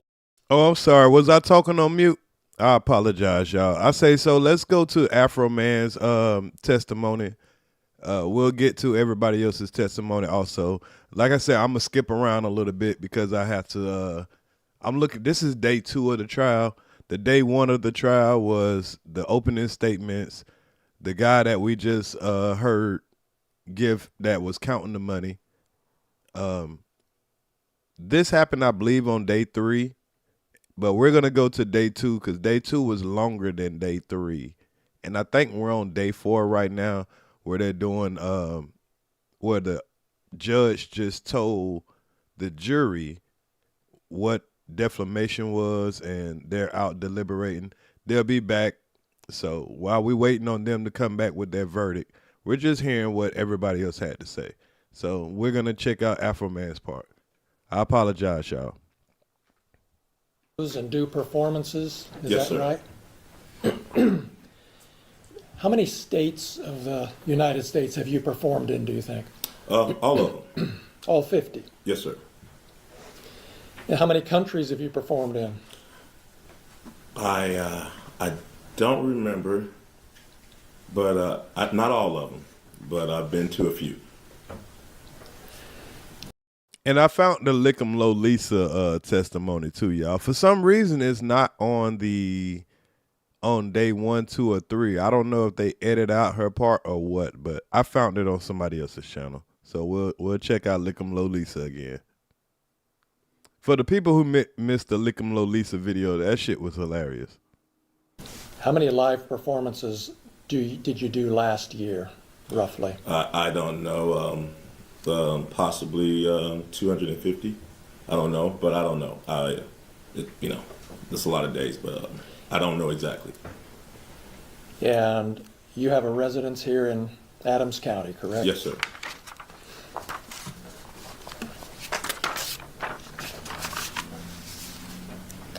You've been performing. And I found the cross-examination of the guy that just left, so we'll do him also. Pause.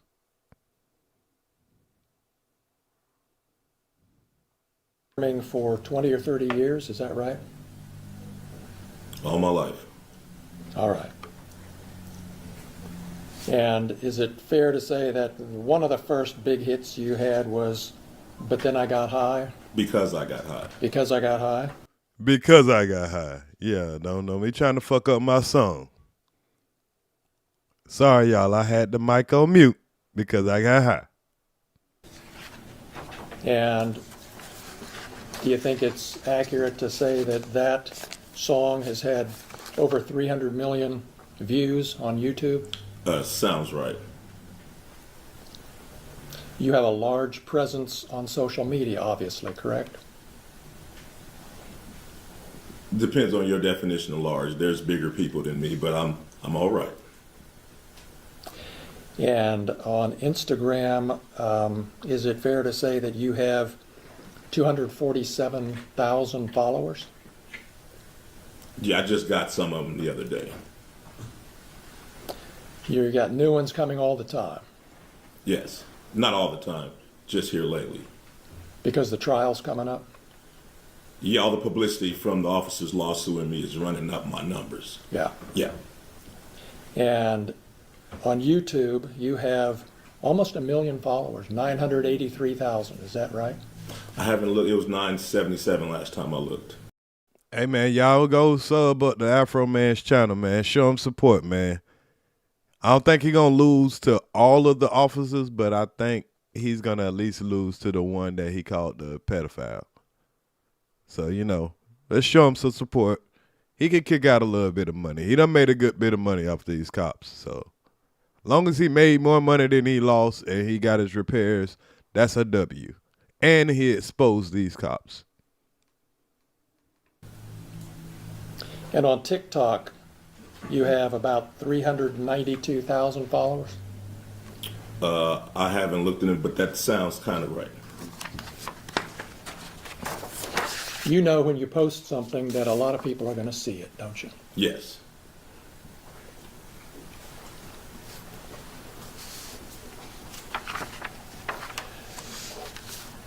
When this search happened back in August of 2022, Mr. Foreman, you weren't at home? No. You were driving home from Chicago? Yes. And you got an alert from a family member that the sheriffs were there searching your home, is that right? Yes. And you were able to turn on your phone and watch through your home security system what the deputies were doing for a period of time, weren't you? Yes.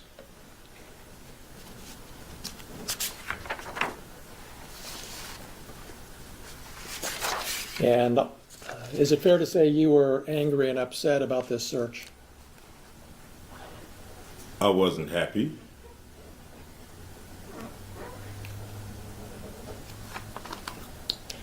And is that why you posted the things we've seen this week, because you weren't happy? No, I posted it because the sheriff's never supposed to raid my house in the first place. The whole raid was a mistake. All of this is their fault. If they hadn't wrongly raided my house, there would be no lawsuit. I would not know their names. They wouldn't be on my body. They wouldn't be on my home surveillance system. And there would be no songs, nothing. My money would still be intact, nothing. So all of this is their fault. And because they executed a search warrant on your home, that gave you the right to post the things that we've seen this week on the internet? Because Is that right? Is that right, Mr. Foreman? Yes, for tearing down my door, not paying for it, not being apologetic, me being a sport, doing something peaceful to raise the money to pay for their damages, me having the right of the freedom of speech as an American to talk to my family, friends, and fans about what the sheriffs did to my home. Yes, I had the right to my freedom of speech. After they left, I had the right to kick the can and to do what I had to do to repair the damage they brought to my house.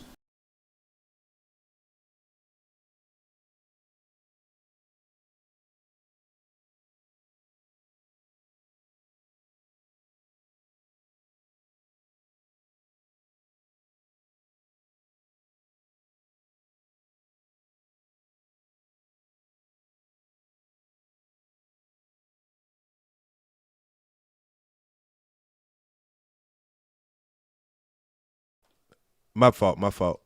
So far, the only part that I think that he's wrong for is the pedophile part with the one guy. But everything else, I feel like is fair game. I'm sorry, I got high, y'all. I got high. I left my mic on mute. But I feel like everything that he's, I think he has the right to talk about his situation. Only part that I don't like, that I don't agree with, is him calling the man the PDF if he doesn't have that on his record, if there's nothing to do with that. And we're about to see the cross-examination because there might be something that gave him, the right to that opinion. But if he doesn't have any kind of evidence of that, that's the only part that I think that, he was out of line with. But the lick 'em low Lisa, cool. The Shine Grooms, cool. And the one where the guy miscounted the cash, I think he should have kept it at that.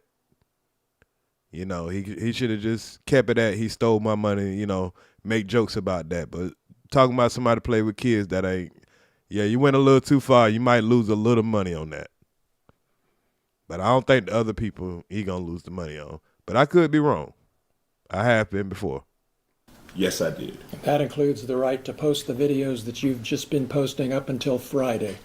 And yeah, you're right, Iceberg. You're right. it would have never happened if they didn't violate his rights at the end of the day. And beyond, right? Yes, I have freedom of speech. I'm a rapper. I entertain.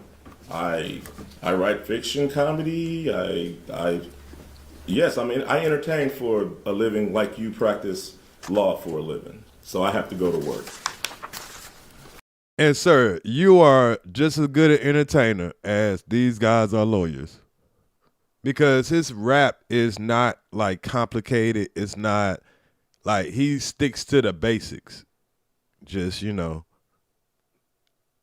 he puts his jokes in it. He's not trying to use complicated words. He uses a low production, but it's still effective. Just great music. And he's not the you know, the prototype rapper. He doesn't have on a whole bunch of jewelry. He doesn't have to, you know, do a whole bunch of extra stuff. Just relatable stuff.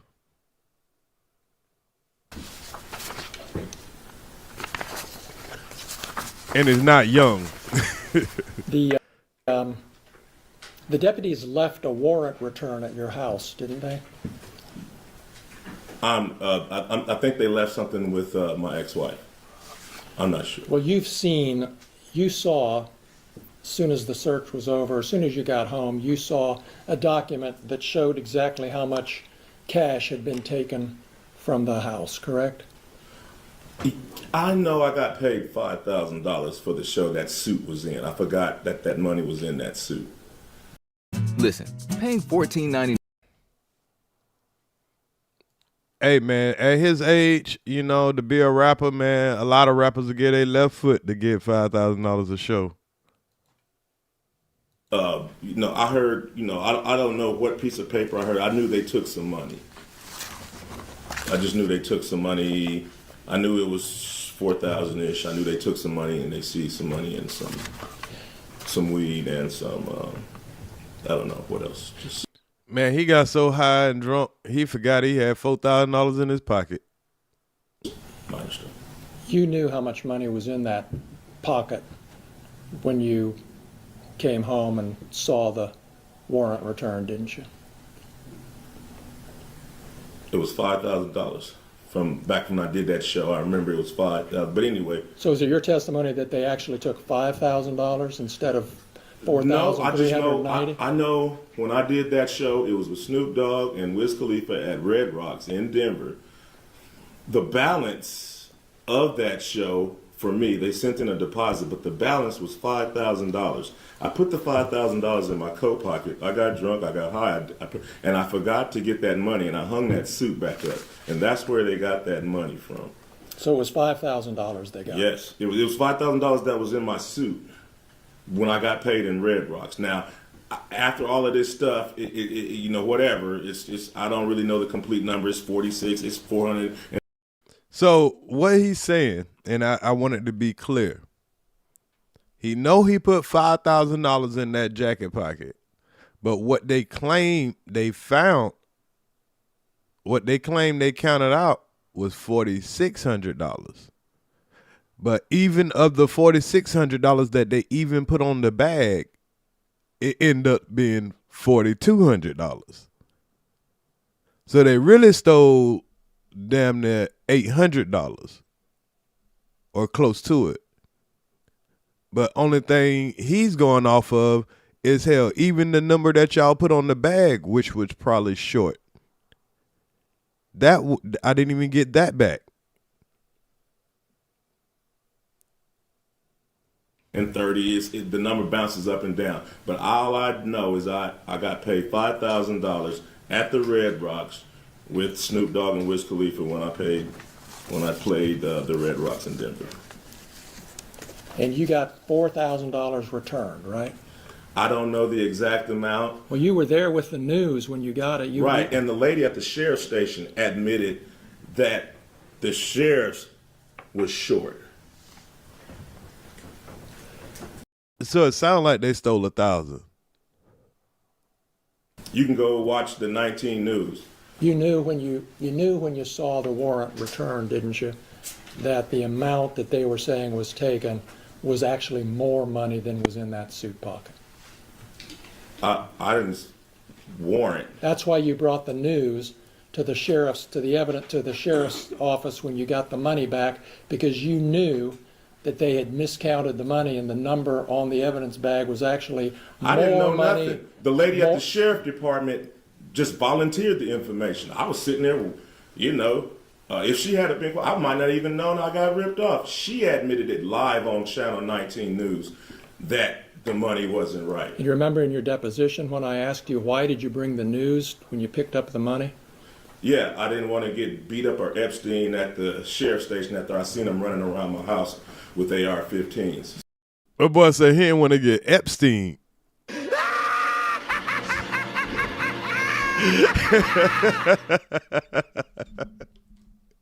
Hey, you ain't do nothing wrong, man. Brought that news station with you. Now that was smart, boy.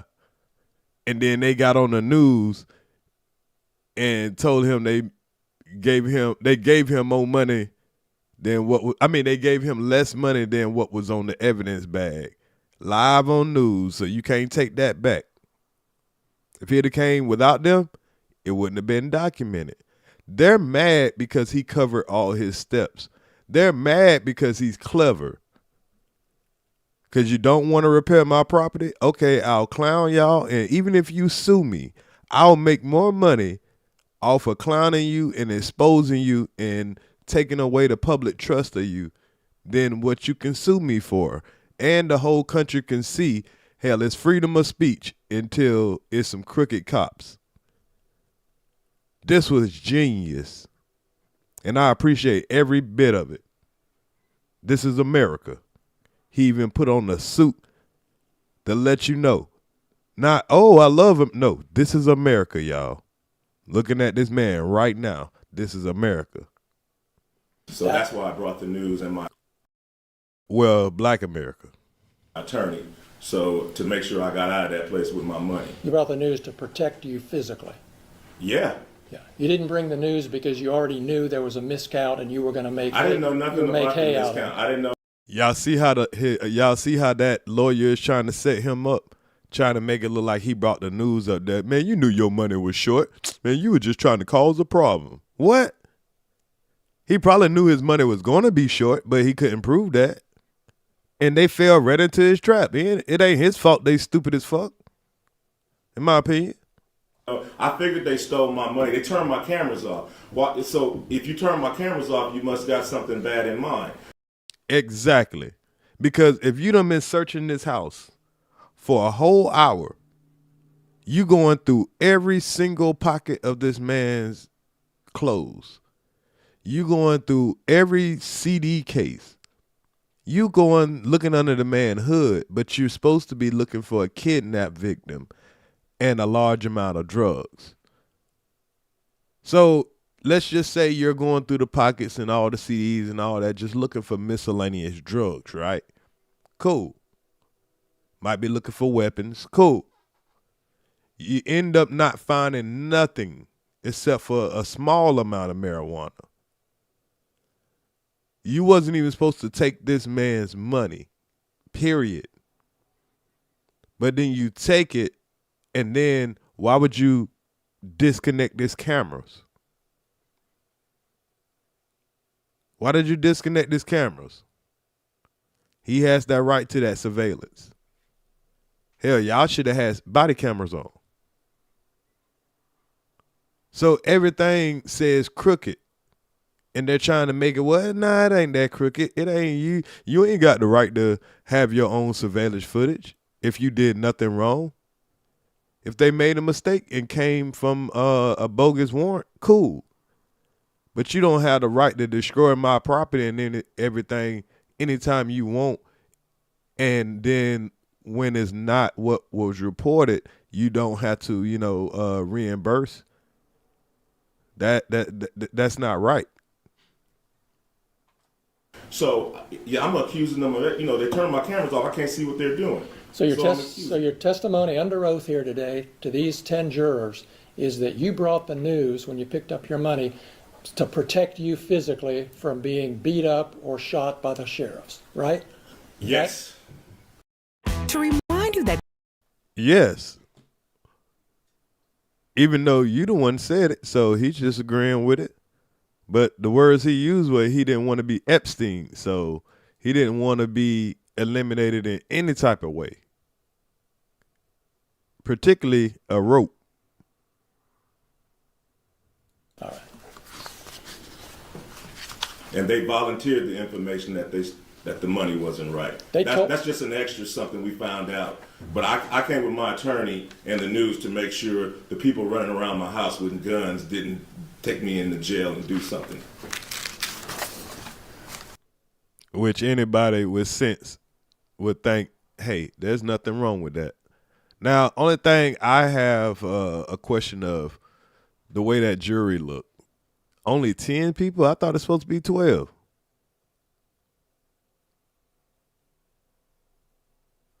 So.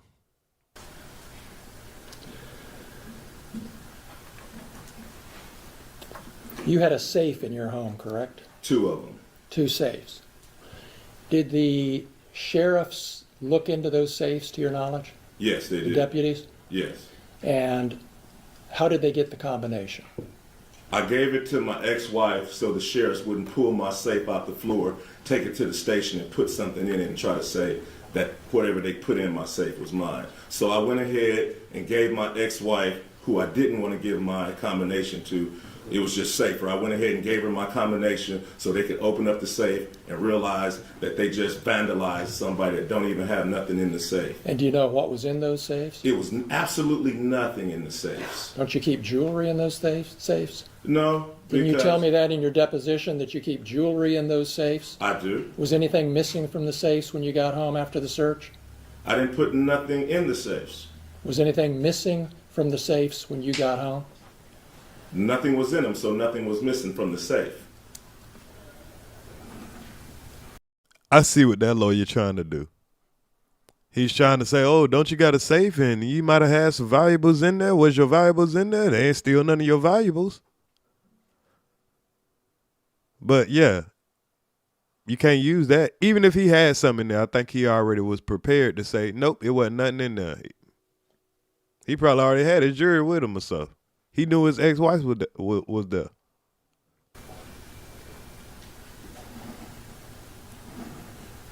You talked to Randy Walters on the phone before you got home that evening during the search, or right afterwards, didn't you? Yes, sir. He told you that they were taking some money and some vape pens and a small amount of marijuana. He told you that? Yes, sir.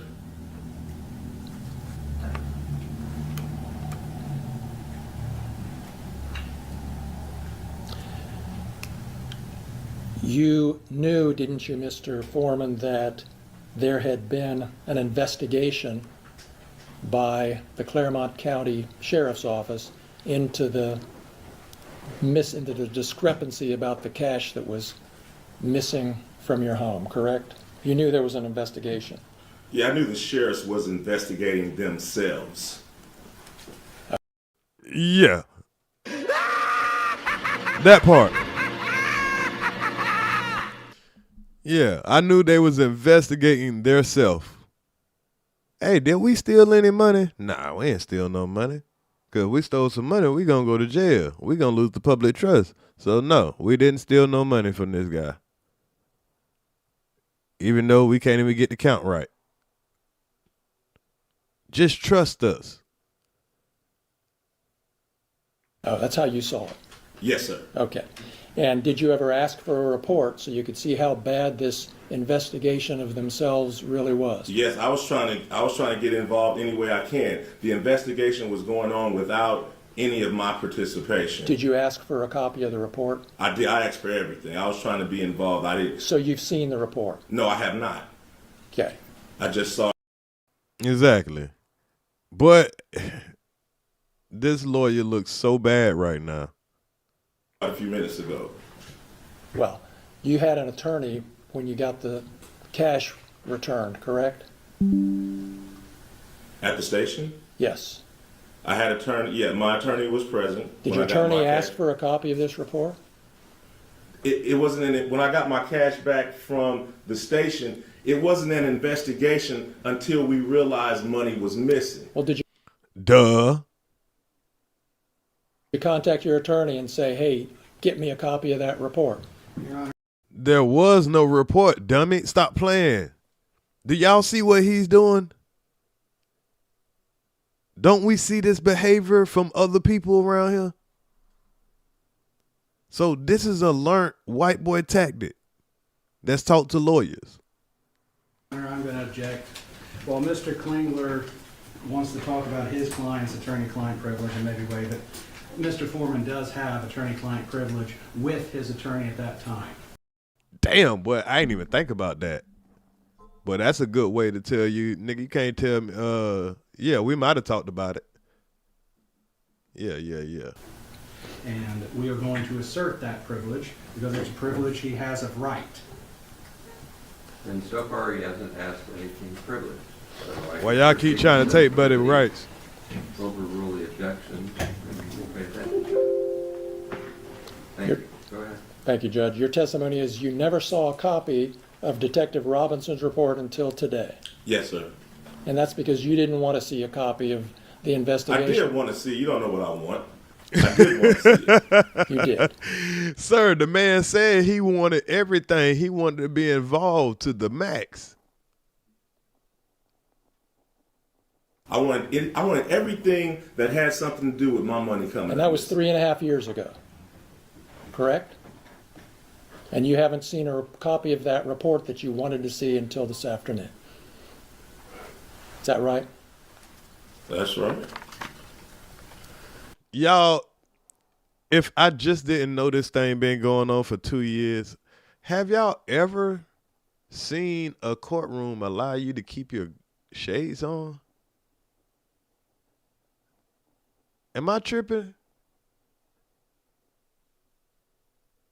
I would have swore that if you come on to you come into a courtroom, a judge probably be like, yeah, take your shades off, sir.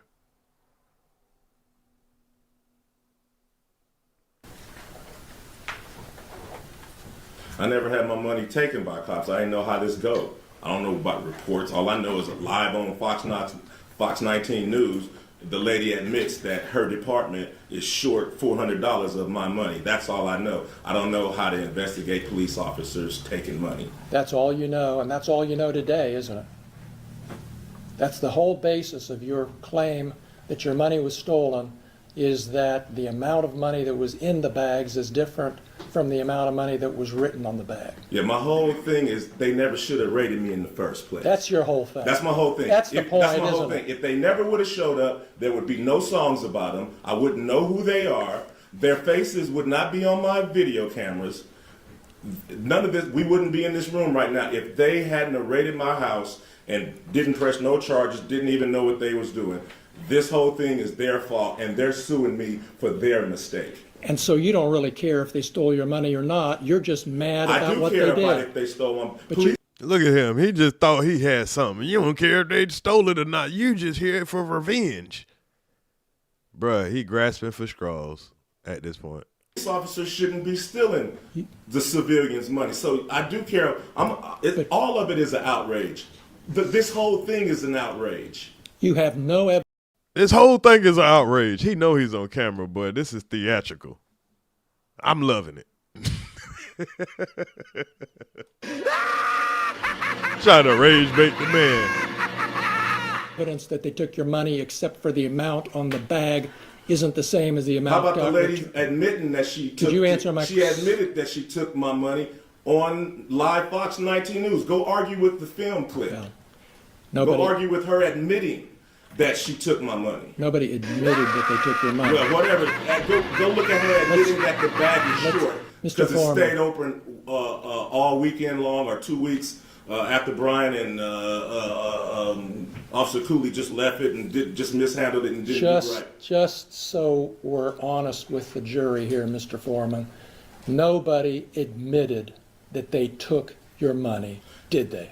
They admitted it was short. Yes. Nobody admitted that they took your money. Correct. If it's short, then, and y'all the only ones was handling it, it's short from what you got on the bag. That means you took it. Correct. It was short. She admitted, she said that it was short. And usually it's 10, 5, $2 missing. How does $400 even come up missing? Odd.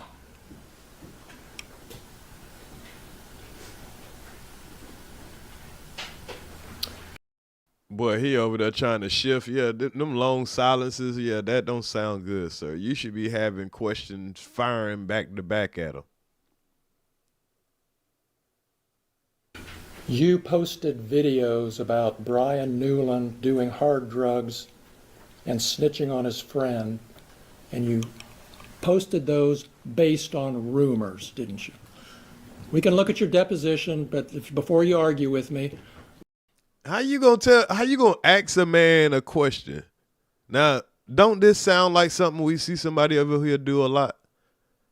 You ask a man a question, he's ready to answer, and before he even say something, you gonna tell him he about to argue with you. Well, do you not want me to just talk? You just ask me a question.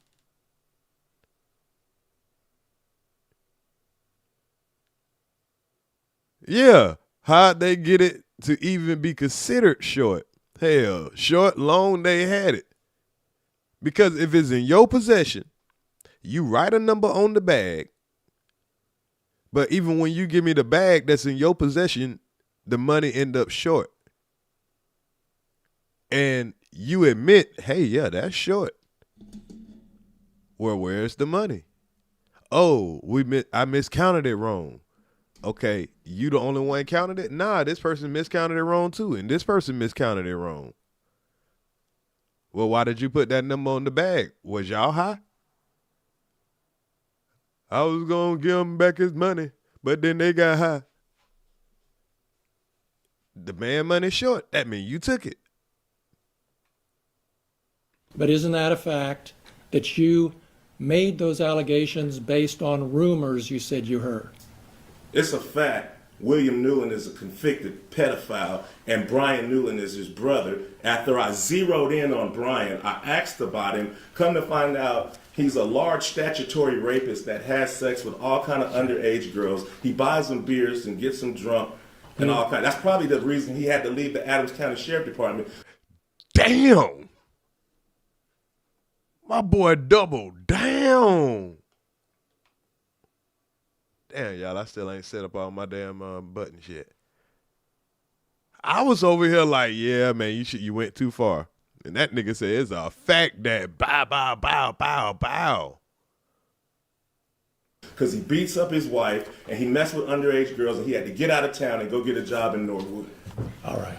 You don't want to answer my question. I do. Please answer that one. He said, you don't want to answer my question. No, sir, I just answered your question. Wow, you ain't denied none of that.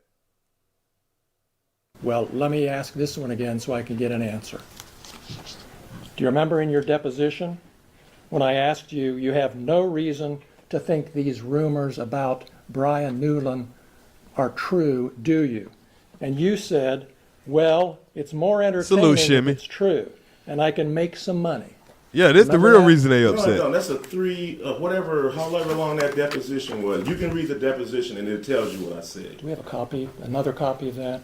Because I'll show it to you, and I can show you my copy. Refresh your recollection. Hey, man, his lawyer ain't stopping him, so his lawyer must be like, hey, you good, shit. Keep cooking. Keep cooking. Precious recollection. It's Trees. Thank you, Judge. Yeah, and the real reason they upset is they're getting exposed. They done lost probably a lot of the community trust.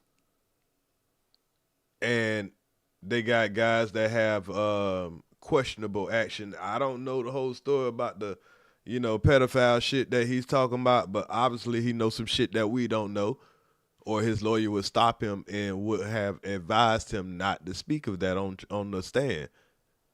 And he doesn't come off as a stupid person.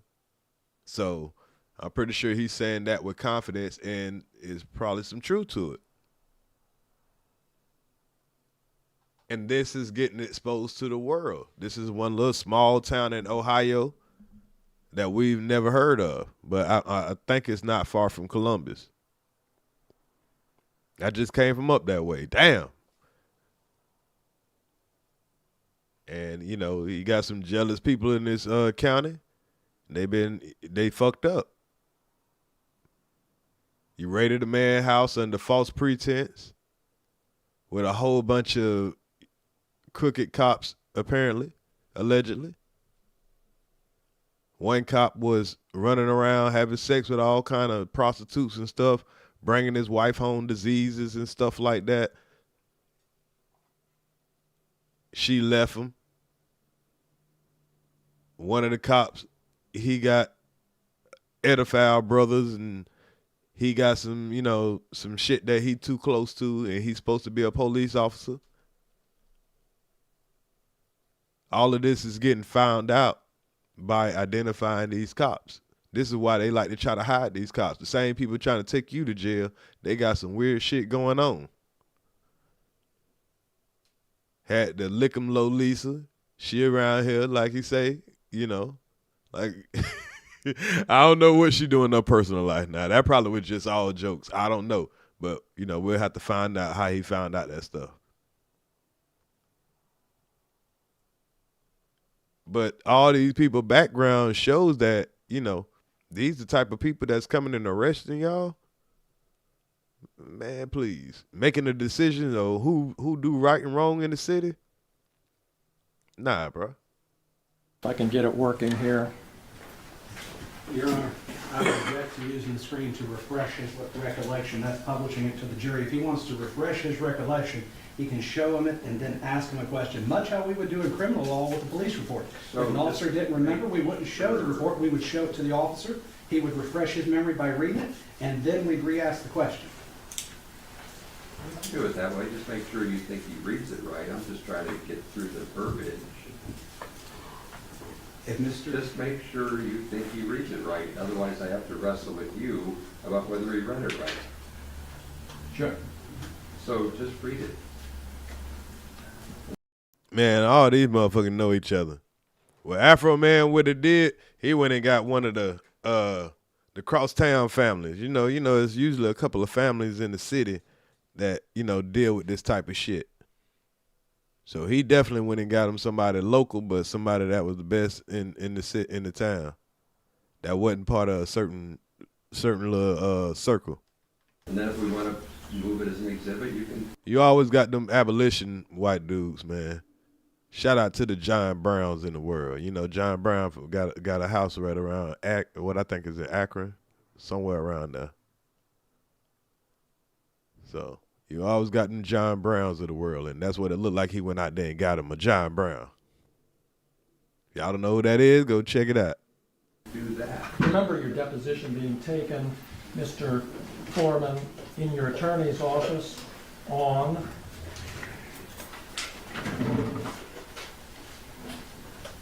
September 3rd, 2024. I remember the deposition. And that deposition was taken in DJ Osborne's office? Yes, sir.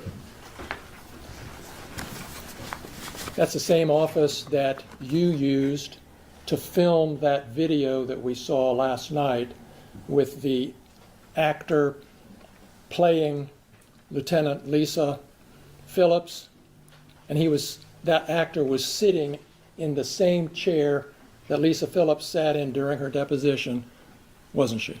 Yeah, the actor. You talking about lick 'em low, Lisa?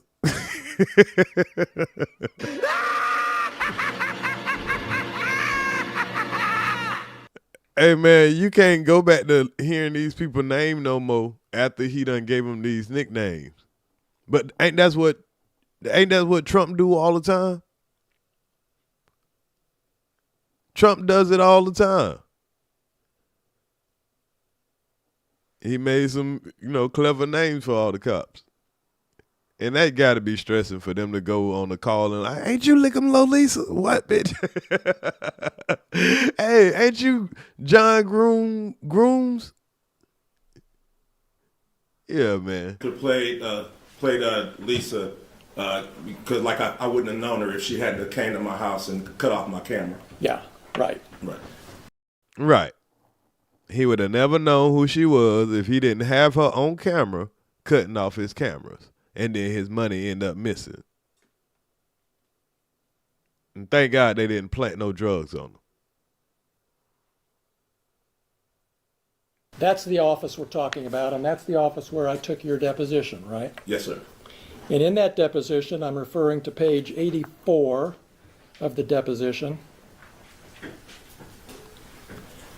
I had asked you about... Object, he's testifying. No, he's using the deposition to refresh his memory. He's doing it right, so sit down, please. Go ahead. Did I ask you this question, and did you give me these answers, Mr. Foreman? Question: would it be fair to say these are rumors? Answer: you know, Stephanie said it, and you know, some other people that don't remember, you know, I'd be in a hurry in Walmart or something, they shake my hand, yeah, Brian used to do this, used to do that. Then something, I didn't know him, but this is what I've heard.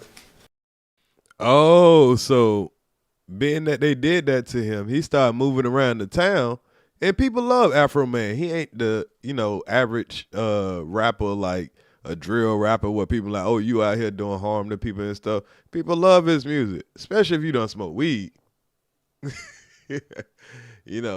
Because I Got High, that could have came out in any era. That's when you make a classic. Something that'll never go old with a stoner. So he's probably beloved in the city more than the cops. And people, he going in Walmart, people walking up, telling all their business, family members, everything. Question: you don't have any particular reason to think that it's true or not true, right? Answer: well, it's more entertaining if it is true, and I could probably make some money and capitalize on it if it's true. What are the line numbers? Starting with line 7 and ending with line 21. Did I ask you those questions and you give me those answers? I don't remember. That was a long time ago. But but that's my question. I've always put Brian Newland next to his brother. So that's my basis, and I've always... We noticed that. Yeah. And your attorney's going to... Yeah, we noticed that. So he just did something very clever. So when he say you're a pedophile, I don't know. I ain't gonna speak on it yet because I ain't seen all the evidence. But he's mad because he's lining them up with his brother. Yeah, your brother a pedophile, you the police, but he got a little misdemeanor. Yeah, and you supporting that, and the public should know that. And then they can make a decision if they think they should trust you sending their kids to what they call it, take a kid shopping. I know you want me, selling my kid off to your brother or something. We don't know.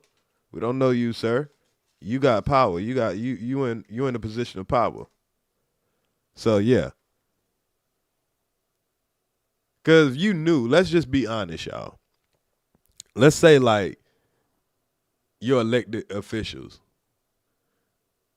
Not only that, they got to tell you what it is that's in their background. You just kind of had, like, let's just say, you could just see, what it is in their background. Would you actually want a person with a pedophile, close member of their family that they're actively supporting be one of your elected officials or be a cop in your city? Like, I know you can't control what your brothers or something do, but if you seeing a person always with them and whatever like that, you still gonna question that cop. Just kind of little, just saying. I'm like, hey man, I see y'all in all these recent videos, like, well, these recent pictures. But everybody, so I mean, it's public information. Going to be able to ask you whatever questions he wants. Right now, I'd like you to focus on my questions, Mr. Foreman.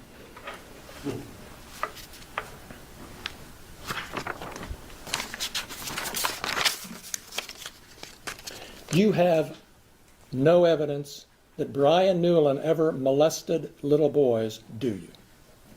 If you look at the picture, he's holding the little boy butt. It's too much for me.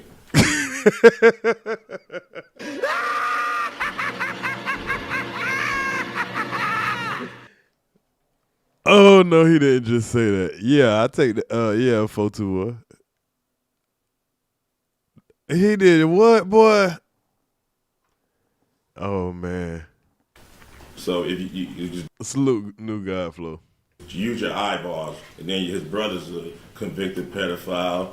That's your evidence for posting that pedophile stuff about I'm just little trying to boys. figure out. I'm trying to figure out what kind of guy is kicking on my door. What kind of guy is walking around my house reading my bank statements? It's a dude. It's a dude that's possibly a pedophile, got a convicted pedophile brother, deputized by the sheriff, walking around, possibly stealing my money. I'm just trying to figure out what's going on as I zoom in with my cameras. That's not the type of guy I don't think should be on the police force. I'm going to refer you again to your deposition. If you don't trust my reading of it, I'm happy to give it to you, Mr. Foreman. But on page 98 of your deposition, on that same day,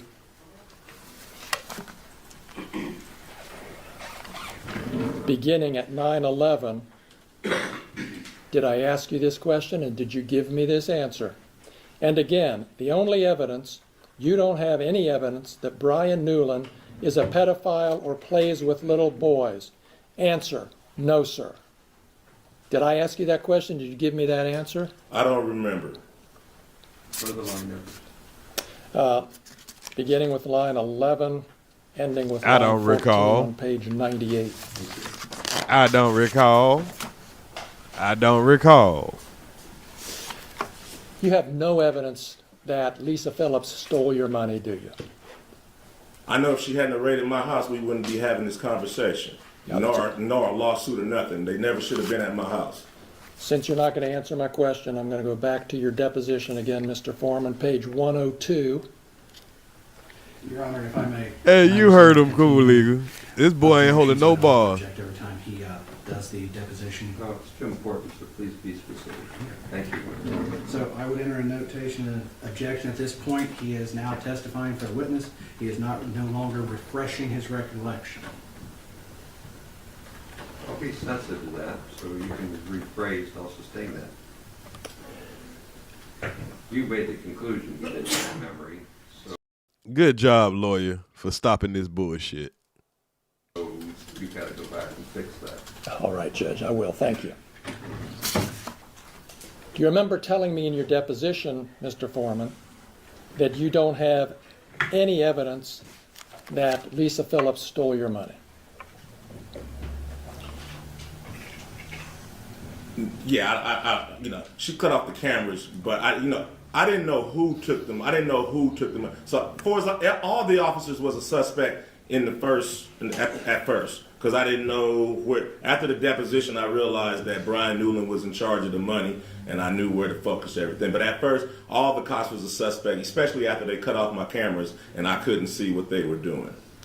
All right. Well, so you don't remember? Is that what you're telling me? I remember telling you that Lisa, probably didn't take my money, but I just didn't know. I just knew it was missing, and they cut off my cameras, so all of them were suspects until I figured it out. So until you figured it out? Until everybody figured it out, until it was solved of where the missing money was. All right. So just to clear this up and move on, you admit that you don't have any evidence that Lisa Phillips stole your money? No.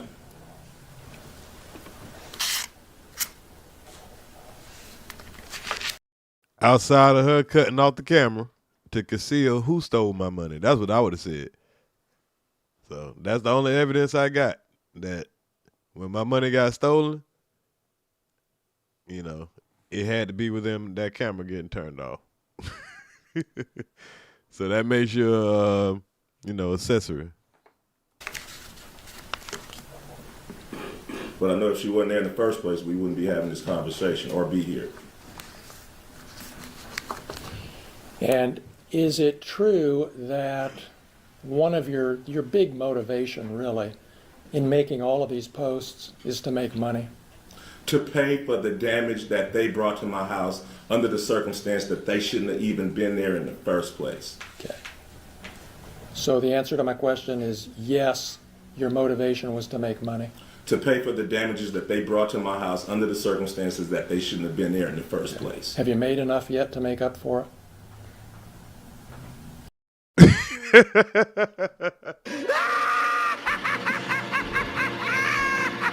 Oh shit, you done made that shit 80 times fold. You had to think about this question. How I'm gonna answer this? Depends.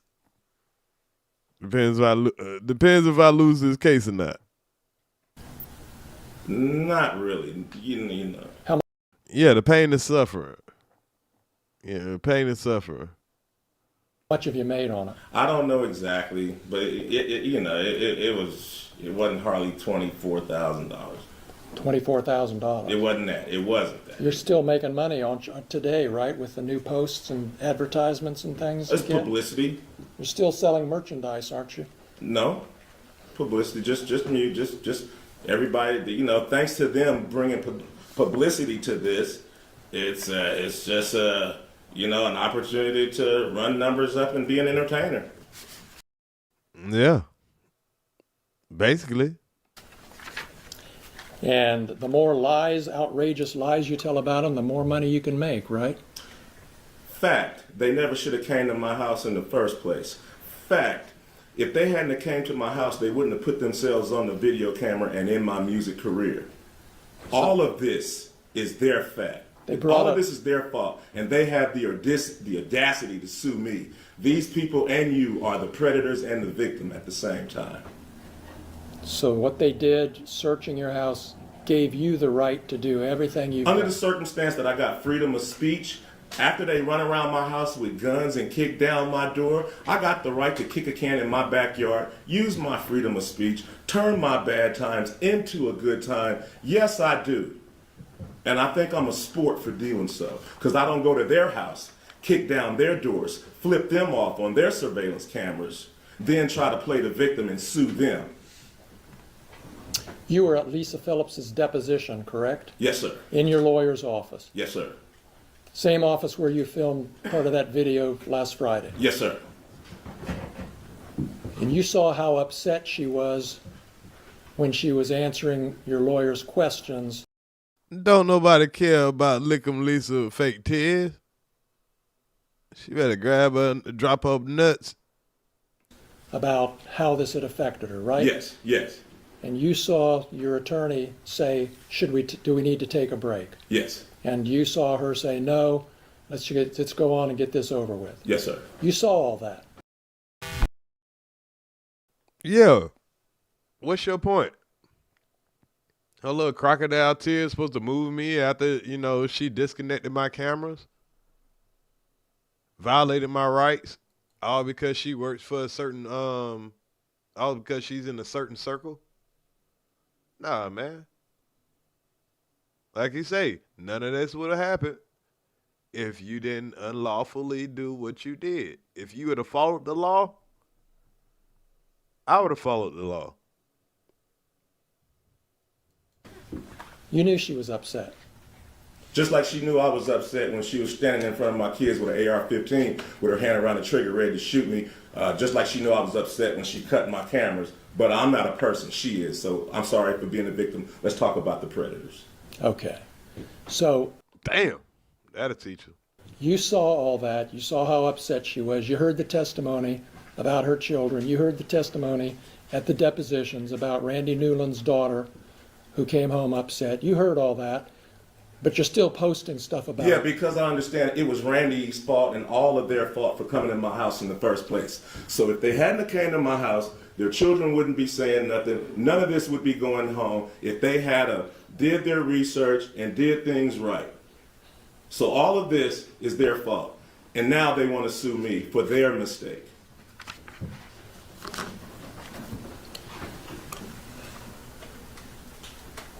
Is there anything that could change your mind about what you're doing to these deputies? Is there anything that can change my mind about the fact that they shouldn't have been at my house in the first place? Is there anything that can change my mind about how my money shouldn't have been touched in the first place? No. Damn. He trying to sound like a counselor instead of a lawyer. That's all the questions I have. Thank you. You're welcome.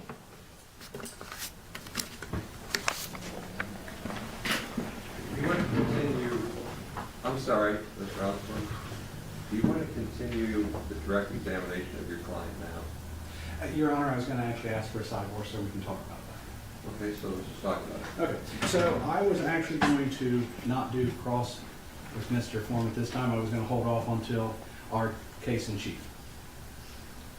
Yeah, I just offered you the chance to do that. So do you want to do your direct examination on your case in chief right now? Not right now, Your Honor. Like the pogo stick of witnesses up and down is what I was talking about. If he testifies on his own direct case, it could be now or it could be later. I just gave the lawyer a chance to do it now or later. He said later. So you'll likely see Mr. Foreman again. This was an examination on the plaintiff's case. You get a chance to hear his testimony on his case. There's your explanation. Thanks, Mr. Foreman. You can stand up.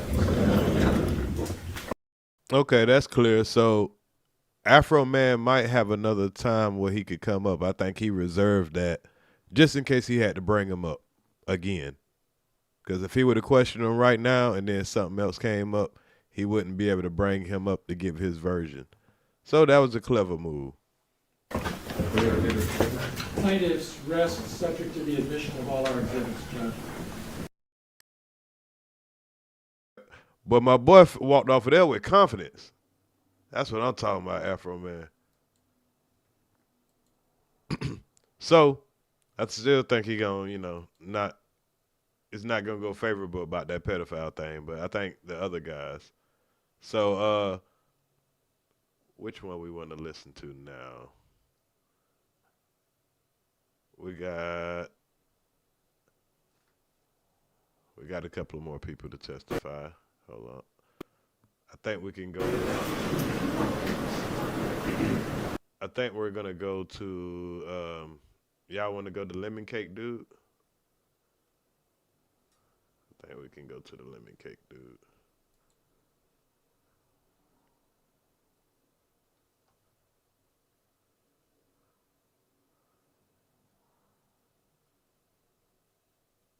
Oh yeah, and we got the cross-examined for the money guy also. Hold on, let me switch accounts. Play some of Mr. Foreman's music. So turned out that lady that they asked her about WAP, that was Shine Groom's wife, and she was testifying on behalf of Afroman. So that was amazing. So let's hear Lick 'em Low Lisa cry on the stand. Hold on, let's make sure we see the video of Lick 'em Low Lisa first. So before we let her cry on the stand. Because that Lick 'em Low Lisa funny as hell.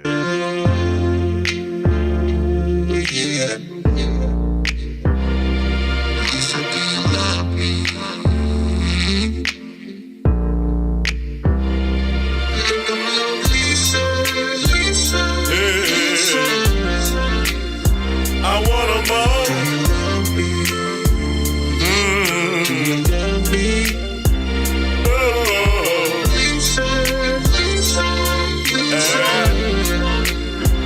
Man, he went motherfucking T-Pain on her.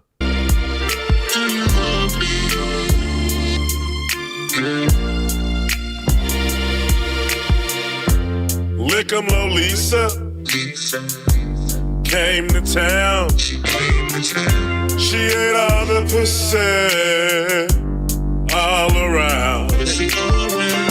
From Adams County to the 275. Lick 'em Low Lisa, licking every pussy alive. Lick 'em low, Lisa, lick 'em low, Lisa. pussy like pizza. Sometimes she won't lick 'em low, Lisa. All right, y'all. So we know who Lick 'em Low Lisa is. We ain't gonna play the whole video again. So let's see her cry on stage. Can you get through your direct by 4:15 to 4:30? That may be difficult. Can you give me somebody you can get through?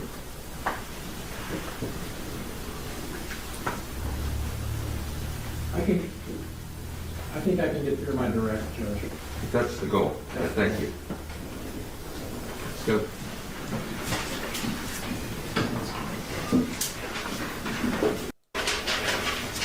Do you solemnly swear the testimony you're about to give shall be the truth, the whole truth, and nothing but the truth? As this, you shall answer unto God. Yes, sir. Thank you. You be seated. Go ahead, Mr. Fenway. Thank you, Your Honor. Would you introduce yourself to the jury, please? Lick 'em Low Lisa.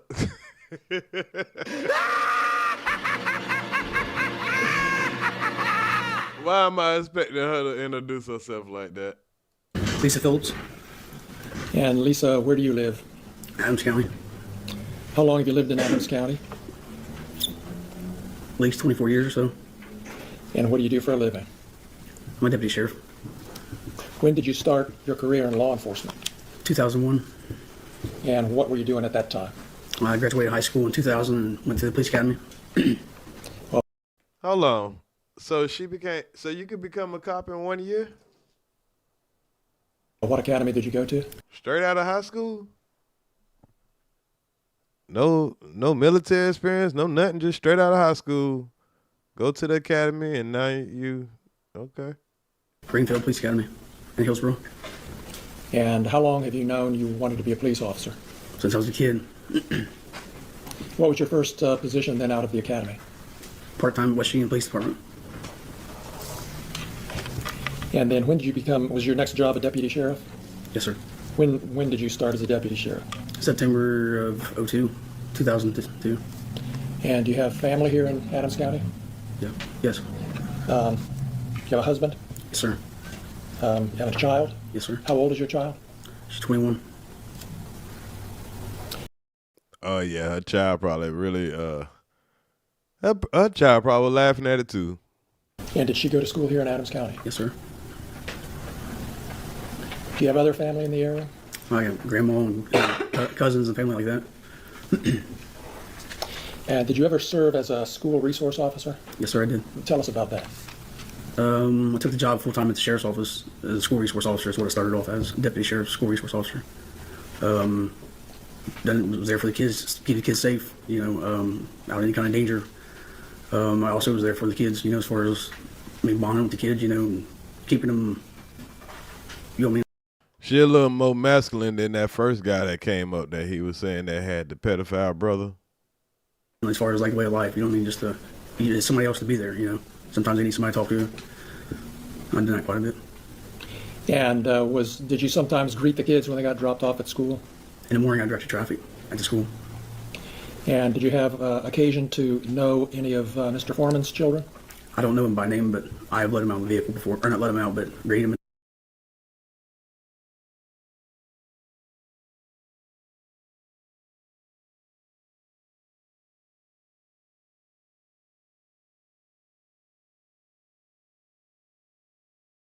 Duty? No, sir. And is that part of your job? If you're even if you're off duty, if you need to be called in for something, you drop everything and go do it? Yes. Was Mr. Foreman home during the warrant execution? No, sir. Were any of his children present?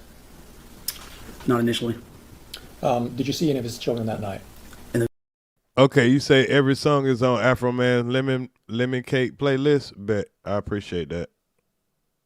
Vehicle with their mother. Just to clear that up, can you tell us what happened? Come in the driveway, and I was on the outer post of the house as far as like the perimeter area, and she pulled up to the kids, and I went over and spoke with her, and I told her we probably wouldn't be good for the kids to see us, you know what I mean? So they wouldn't be there to be upset or anything. Excuse me. Do you know whether the children live there or do they live somewhere else? They live up the road. I mean, up down the road from there. With their mother? Yes. So then did they leave or did the children never went into the house or anything? No, sir.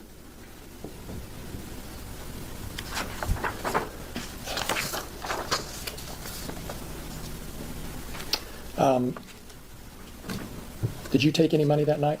Yes, sir.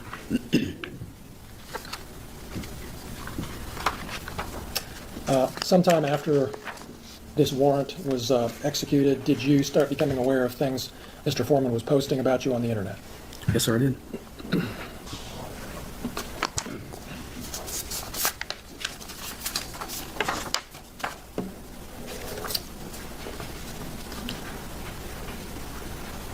We have some exhibits that we want to show you. Do you have them lined? Do you have them lined up, Natalie? I have them pulled up. Okay. They won't play. Yeah.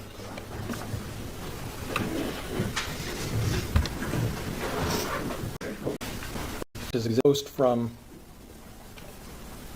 September 17th, 2022. Was that shortly after the execution of the warrant? Yes, sir. Can we blow it up just a little bit? Okay, down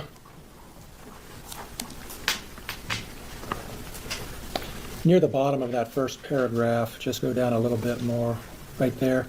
Has anybody in Adams County verified her vagina? If you haven't, you should, or she might.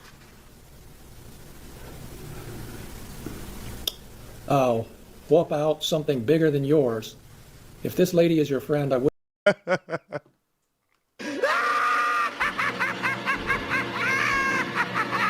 He said, has anybody confirmed her vagina? If not, she might whip out something bigger than yours. And y'all see how they panned the camera to her to try to see what her emotions going to be about reading this post so she can do the theatrics. Wouldn't leave her alone in my house. Or I'll put it this way, if you leave and your video system is messed up, etc., etc. And then down below a little further, my name for this particular officer is Lieutenant Mona Lickumlow Lisa.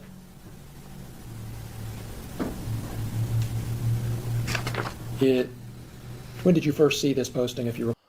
So if Trump does this, it's okay. But if Afroman does it, it's not. Okay, I get it. Call. Shortly after the warrant. That was over three and a half years ago. Is that right? Yes, sir. Let's go to the next one.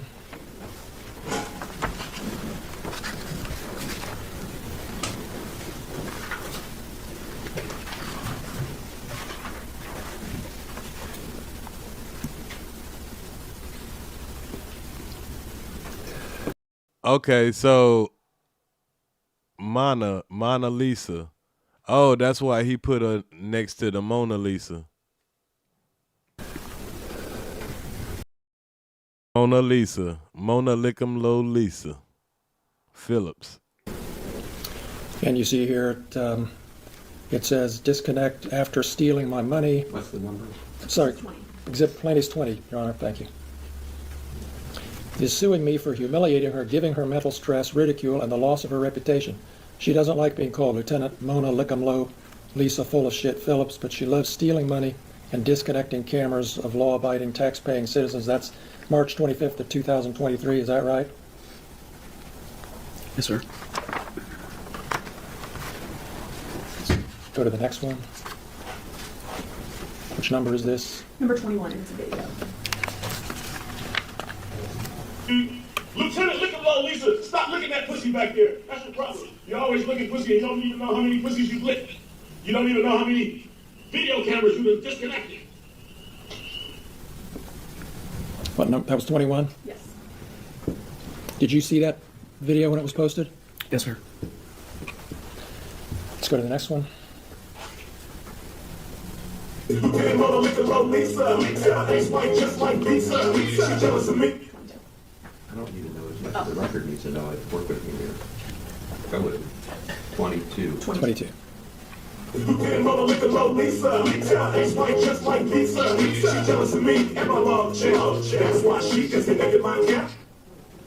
Was that the same one over again, or was that a different one? That is number 22. That's the 22. Same, yes. Same one, all right.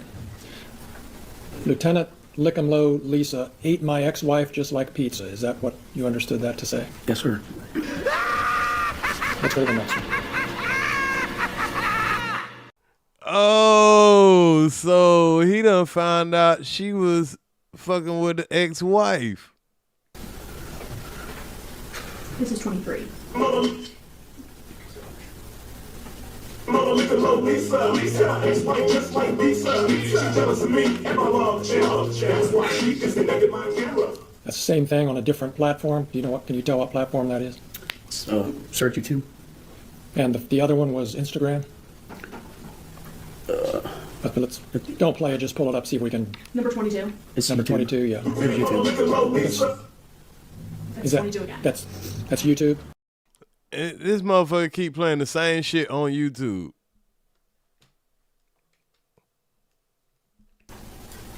You don't know how YouTube and Instagram work?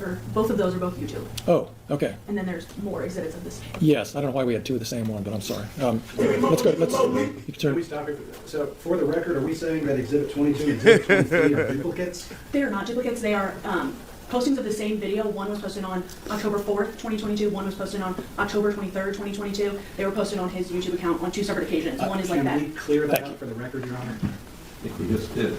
I don't know which one was posted when. No, I get it. Yeah. You're thinking like I'm thinking. Go ahead. Thank you, Judge. Let's play the next exhibit. 24? Yes. Exhibit 24. So they got several. Okay, this the one for Instagram.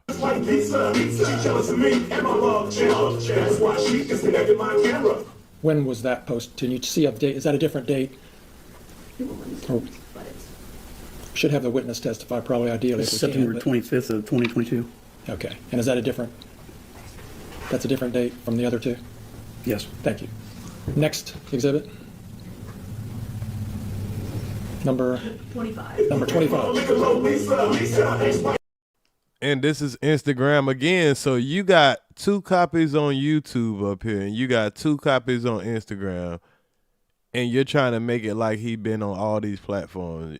This ain't going good. This is a bad example. Just like Lisa, she jealous of me and my love chill. That's why she is the nigga my camera. And is that a different date? Whoops.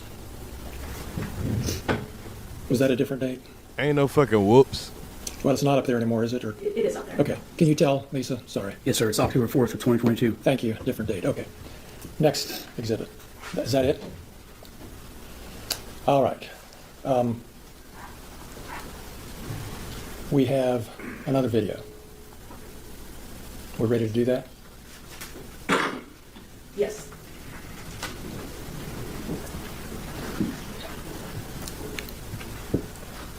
I'm just assuming I'm going to object. Yeah. Nah, she the one that disconnected his cameras. Yes. You're going to object I to think this. This is the one I'm going to renew my objection on. So don't play, just tell me what it is first. What is this? This is a video that was posted, I believe, last Friday. Yes. Your Honor, I will enter an Kwame, if you ain't in here about the content, bro, you're gonna get timed out for the drama in here, sir. objection on this. The law has changed. As I said, in April of 2025, a new law was passed, an anti-SLAPP law, which would apply to this. I'm gonna just give you a warning, though. Ain't gonna time you out yet. And therefore would have a completely different standard of evidence, and we would renew our objection to it being admitted, or even posted at this point. That law does not apply to this video or to this case, Judge. Your Honor, that pertains to matters of public, for the press. It also covers artistic expression and stuff. Just to have no analysis is not an answer to the question. But I will renew it. A really good objection, and I'll be consistent. They'll rule it, we'll play it, and you might be right, but when we rule it, I think I'm right. Number 26. And this is not 26. I apologize, Your Honor. It's 34. Sorry, we're out of order because of the way that they. No, it's okay. 34. Then for the record, Your Honor, my objection would pertain to Exhibit 34, just for the record. Yes. Did you see this already, Mr. Osborne? Your Honor, when they listed it, I did find it and take a look at it. I was never supplied a copy. And that goes for anybody in the chat, sir. And not just you. But I did find a copy on YouTube. Thank you. Go ahead. Thank you.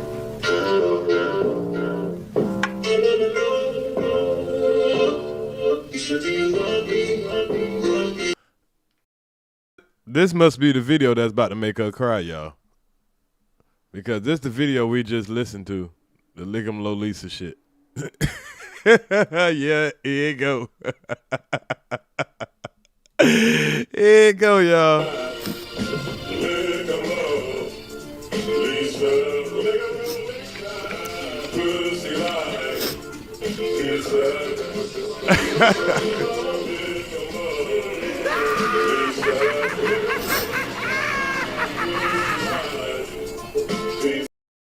Damn, Lisa, you don't want to see this, Lisa? Hold on, come on now, Lisa. Come on, you got to be a better sport than that, Lisa. Nigga low.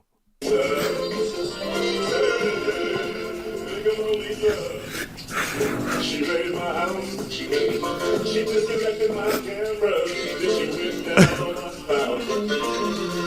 I just don't know what I'm gonna do. Girl, stop with them crocodile tears. Y'all keep on laughing. She gonna eat your wife's pussy.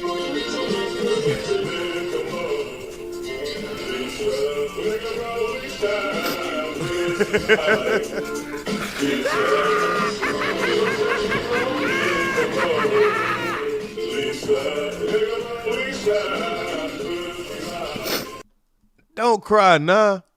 You wasn't crying when you was violating this man's rights. Now, your little crocodile tears, I don't know how much money it's going to cost him, but it's worth every penny for what you did, man.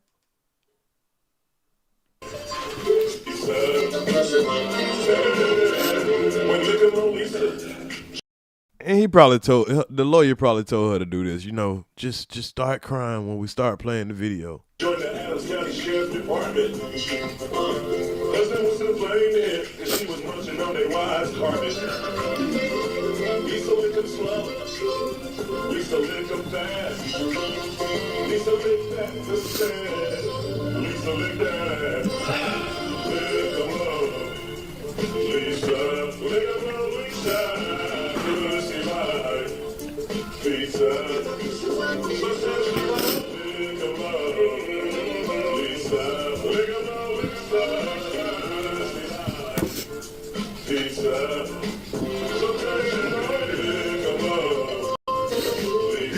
And they dragging the shit out of her, man. They gonna make you listen to the whole video.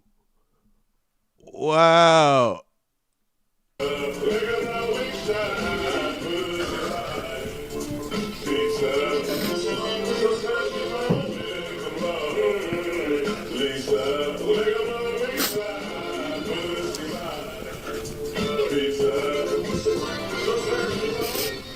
Come on, Lisa. Full of shit, Phillips. She'll pull your woman over, spread her legs and fill them lips.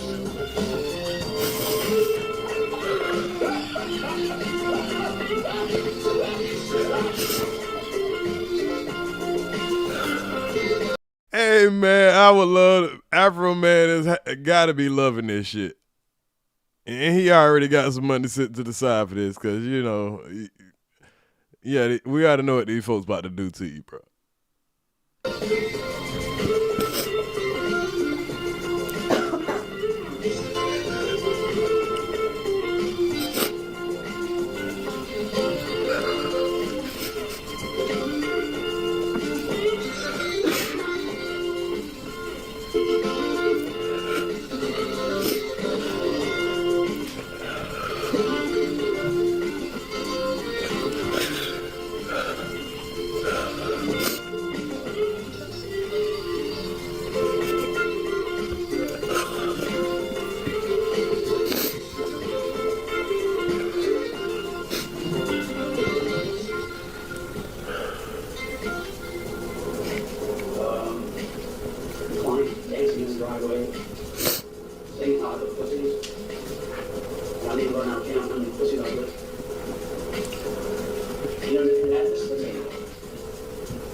Ladies,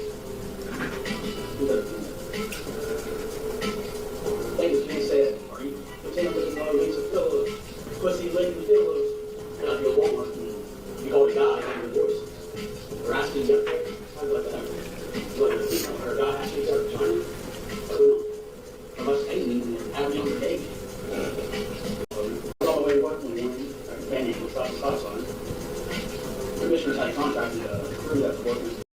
Well, I can't really hear the audio, so we got the audio on another thing. So if we're gonna listen to that audio, we'll just listen to it. We'll just listen to it on another. We'll listen to the original.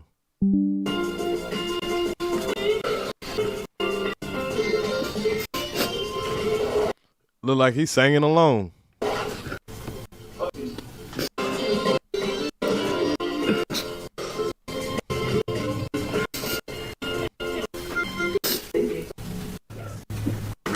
You can talk about other matters, but not for direct. Understood, Judge. Thank you. We'll start at 8:15 tomorrow, and you can have your 15 or so then. Thank you. Thank you for good work today, ladies and gentlemen. Go ahead and go off the record. All right, so that was it for Lick 'em Low Lisa, man. She tried to play the, she crying, rolling, all that. So, let's listen to the cross-examine. Let's listen to the cross-examine of Mr. I miscounted the money. We already heard his lawyer do his thing. So let's find out about, the pedophile brother, or if that's what they talk about. I don't know. Detective, did you ask Mr. Foreman to take down these posts? I didn't personally. Did you through your attorney? Yes. When you went to Norwood, you got a pay raise. Police officer, correct? Yes. You're employed in Norwood, correct? Yes. When you went to Norwood, you got a pay raise, correct? Yes. Okay. You were asked questions about a search warrant. Is it correct to say you were the chief in charge of executing that search warrant? Correct. Okay. And you counted all the money? I did. You had full control of it the whole time? Not the entire time, no. Okay. So, walk me through. Now, y'all see how he's snappy with his questions? The process by which you cataloged the money. So while we were conducting a search of the residence, another deputy located the money, I believe, in a jacket pocket from a suit. Okay. He handed me the money, explained to me where he found it. At that point, I'd start to count it in the same room. What's good, Brew Life? Once I count it, I collect it, put it in Evan's bag, and take it downstairs. Okay. So let's back up. That was very general. So when you counted it, where did you count it? I counted it in the bedroom where it was located. And you counted it on the floor? Yes. Okay. And you made specific piles? Yes. Okay. Now, that's not all the money that was recovered is what was... So if it already went through one hand, which was, what officer was that? So you got to just count how many officers' hands it went through. Came out of the suit, right? Correct. Where was the other money recovered? There was more money covered from, I believe it was an office downstairs. Okay. And where did you count that money at? In that room. On the floor? I don't recall if it was on the floor or maybe on a desk that was there. Okay, and you were wearing your body cam the whole time? Yes. What was the time difference between the suit jacket money and the money downstairs? I don't recall. You reviewed your body camera? Yeah, it's been I reviewed it every year ago. I don't recall what the time frame was. Well, Mr. Newland, let's answer that question. You were deposed, correct? Yes. You were deposed on August 8th of 2025, correct? Correct. Have you watched the body cam since then? I haven't. Well, I take that back. I've watched pieces of it. Haven't watched the entire thing. What pieces have you watched? Just of me counting the money from the bedroom. You watched only the part of your body cam where you recounted the money in the bedroom only? Correct. You never watched the part for downstairs? I did not. You never watched the part where you sealed the evidence bag? No. Did you seal the evidence bag? The evidence bag was not initially sealed, no. What do you mean by initially sealed? So it's not a self-sealing bag. It has to be taped. Mm-hmm. So it was placed in an evidence bag and brought downstairs to a central location until it was transported to the sheriff's office. In the central location, where was that? In the kitchen. And you left it there alone? No. Who did you leave it with? When I first brought it downstairs, Officer Cooley was sitting at a counter and I asked him to keep an eye on it while I continued the search. Okay, and did he keep an eye on it? As far as I know, yes. What do you mean as far as you know? I mean, I wasn't there. Damn. He throwing another officer under the bus. Wow. They're trying to make this be as complicated as possible. It went through all these people's hands. Every time I went on to continue searching the residence and come back down. But wouldn't he be in the chain of custody? Yeah.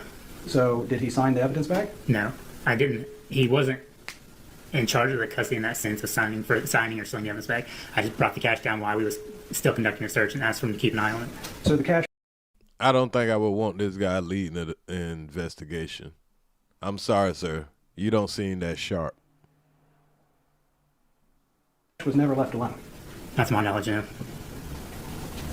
Were you interviewed by a Mr. Robinson in relation to this matter? No. Okay. Did you make a report about the missing money? I didn't know. So there was this question about a return on a search warrant. Can you explain what that is? The return? Yes. It's just an itemized list of property seized from a location during a search warrant search. Did it include an amount of money seized on it? Yes. Does that amount of money match what was written on the evidence bag? Yes. So as far as the court knows, there was more money taken than what was returned? I'm sorry? So as far as the court knows with the return, more money was taken than what was returned? That's the way it appeared, yes. Did you put in an amended search warrant return? I don't believe so. So you never corrected your statement to the court? Correct. Okay. Does the Adams County Sheriff's Office have a policy and procedure pertaining to the counting of money as evidence? I believe so. What do you mean you believe so? I haven't worked there in almost 3 years. You believe so? Motherfucker, we asking you, did they have it when you worked there? You see this? Oh, man. Well, before you worked there, did they have one? It was, I don't necessarily know that it was a written policy, but it was to have 2 people count the money. Did 2 people count the money? No. Oh, man, I'm confused on that. Can you tell me why? So explain to me why it matters. Like where you're going in this case. Why it matters? Say what? Why it matters? Because there's money missing. That's why it matters. Case's context. Tell me why it's relevant. Your Honor, this is relevant because if the evidence of Mr. Robinson is admitted, which he has not been here yet, but if it is admitted, this would be direct evidence since he did not interview the person who counted the money. This would go to counter Mr. Robinson's report. And actually in my motion in limine, I talked about it in the idea that we did not have time to depose Mr. Robinson to determine what his investigation was or who he interviewed. As such, I'm asking a leading question of Mr. Newland because he didn't follow the policies and procedures. This was not taken into account by Mr. Robinson, and Mr. Robinson has made certain conclusions in his report that this would tend to cause issue with. Mr. Robinson on your witness list?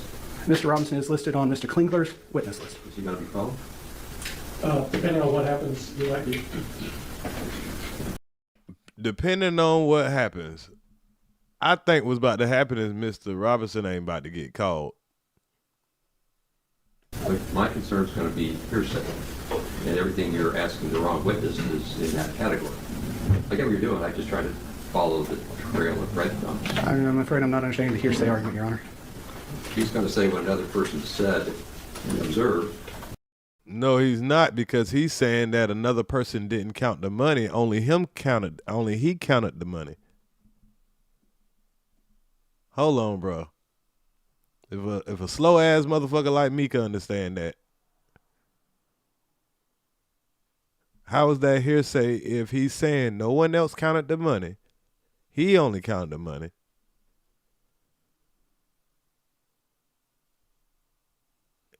And the policy is only word of mouth, 2 people counting the money. And you left the other man with the money. I didn't see it, but read about it or didn't have it firsthand. He already said he wasn't involved in that part of it. I'm going to give you some room to work. I have moved past that. That's where I was talking about the policies and procedures, which would not be hearsay in the idea he should have. I get that. Again, I'm just trying to track where you're going so I don't miss the ship sailing. Go ahead. Okay. So, Mr. Newland, you worked at the Adams County Sheriff's Office from, what was the date on that? 2014 to 2023. Yes. During that time, when you started the Sheriff's Office in 2014, you reviewed the policies and procedures? Yes. So you would have seen the policy on counting cash? If there was one at the time, yes. I don't recall. So you don't know if there was a policy at the time? Correct. Okay. I already see where this is going. I'm pretty sure he's about to pull up the company policy on counting cash, because you seem to be a guy that's been a part of this sheriff's office for 9 years, and you want us to believe that you don't know the policy of counting cash. And if y'all don't have a policy for counting cash, that's problematic. So how do you know it was supposed to be counted by 2 people? That was the practice that we normally adhered to. It would be counted by one and then recounted by a second. Okay. And the second person would initial the evidence back? No, it was just kind of like almost like a system of checks and balances. And then the seizing officer would still seal up the evidence. This may sound an extremely stupid question. How many times did you count the money? I counted it one time. Why only once? At the time, there was so much going on, I counted one time. Who the fuck counts money one time and it's not their money? What type of police officer would count the money one time? Put in the bag until we got done. Okay. So when you retrieved the bag, you never counted it again? Correct. Okay. Did you seal the evidence bag before you left? I did not. Okay. Did you seal the evidence bag at the Adams County Sheriff's Department? Yes, it was sealed at the Adams County Sheriff's Office. I didn't ask if it was sealed. I asked if you sealed it. Yes, I would have sealed the bag. Let's go back to the deposition of August 8th, 2025. Do you remember that day? Yes. Do you remember I asked you about the money? I remember our conversation about the money, yes. Oh. Do you remember I asked you if you sealed the evidence bag at that time? I don't recall you asking that. Really? Okay. Did you ask the sheriff to do an investigation on the missing money? I didn't, no. Okay. So there's missing money and you didn't even ask to do an investigation on the missing money. You only counted the money once and you're leaving the door open for someone else took the money.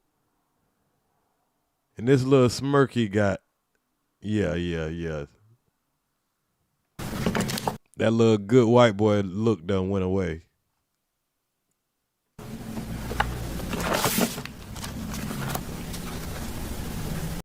Well, I meant to say innocent. If that, pause on the good. So I just want to get something clear here because my notes are a little fuzzy. You were in the Army at the same time you were a deputy, right? So, yes, I was in the reserves at the time. Okay. So that's why you would have been a full-time deputy in 2014 and then discharged honorably from the military in 2015? Correct. Okay. You said this job was exciting. Yeah. What do you mean by exciting? So, like I said, when I left the military, I wanted a career that would be not mundane, but kind of like an exciting, something new type of career. So I chose law enforcement. Okay. And you've been called derogatory names before, correct? Yes. Significant derogatory names, correct? Yes. And that's by members of the public, correct? Yes. And that was prior to 2022, correct? Yes. Okay. Now you mentioned you have some brothers. Do you have a brother that worked in law enforcement? Yes. Was he the chief of Peoples? He was. Why did he leave? Why does it matter? Your Honor, it has been brought. Y'all see how the lawyer, oh man. Why does it matter? That's for his lawyer to ask. Because the argument is your brother is a PDF file that worked for the same police station that you work for, and y'all know what he had going on. And you got the judge trying to, oh man. In my opinion.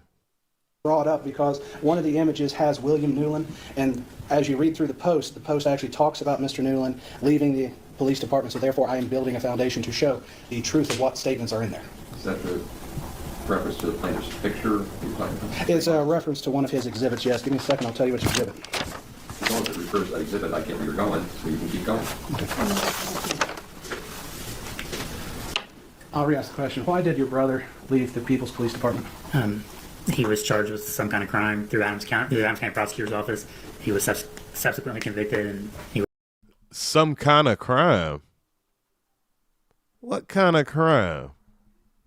Resigned or quit sometime during the process. And it is a fair statement to say it involved minor children?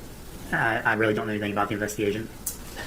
You don't know anything about your brother's crime he was charged with? Just what I've seen on Jail Tracker in the past. So you're not close to your brother? I'm not, no. Okay. Are you close to your family then? Yeah, most of my family. Then why not your brother who's in law enforcement? Well, we were both in the Army at the same time, separate parts of the world. We kind of got close again, and then once this, his issues happened, we kind of just drifted apart again. Well, what was the issues that made y'all get drifted apart? Because y'all both worked in law enforcement. You close to all your family. See, now this is where you're starting to look untrustworthy to a jury.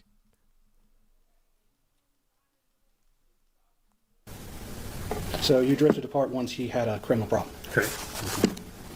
Well, let's talk about that. Has anybody asked you about that prior to 2022 when he was charged? No. No one asked you about your brother? I'm sorry.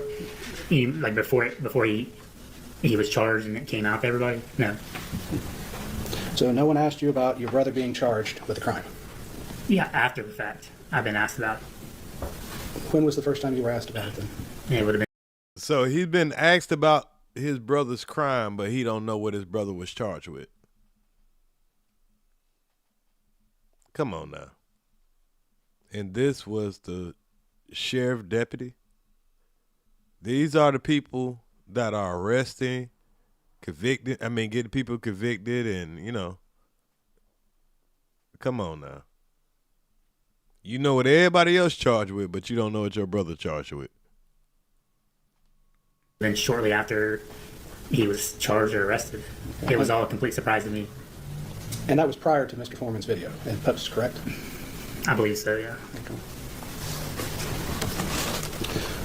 So now you've said people have treated you differently since Mr. Foreman's post. Yes. So people come and ask you about your brother. Did they treat you differently because of that? It was just on a smaller scale. I was asked about it, and then that was it. It wasn't shared, and I wasn't. So he's painting a picture that they was already roasting you before Mr. Foreman started roasting you. So don't come playing the victim. Now that he's starting to say something. Your brother quit because of his accusations. You quit because of your brother's accusations, not because of Afroman. That's what he's trying to get across people. Wasn't put in music videos and everything else because of that reason. But your brother's criminal charge and everything was in the front page of the local newspaper, correct? Yeah. So everybody in Adams County knew that your brother was charged? Correct. Okay. And so did people treat you differently at that time? No. Not at all? Boy, you lying. Boy, you decided to lie now. You just said that you was starting to get treated different. People was asking you questions about your brother. Oh, man. No. Why didn't they treat you differently? That'd be a question for them. Okay. Would it be because they knew you? Since he said he doesn't know, you shouldn't ask that question. Strike it. We'll strike the question. Move on. Thank you.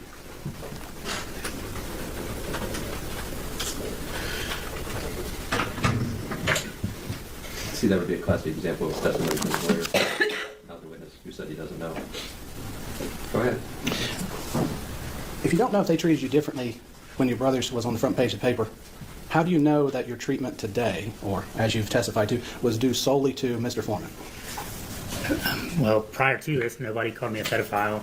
Prior to this, there was nothing published about me being a pedophile. Prior to this, nobody asked me if I was molesting my own 3-year-old son. What about the officer?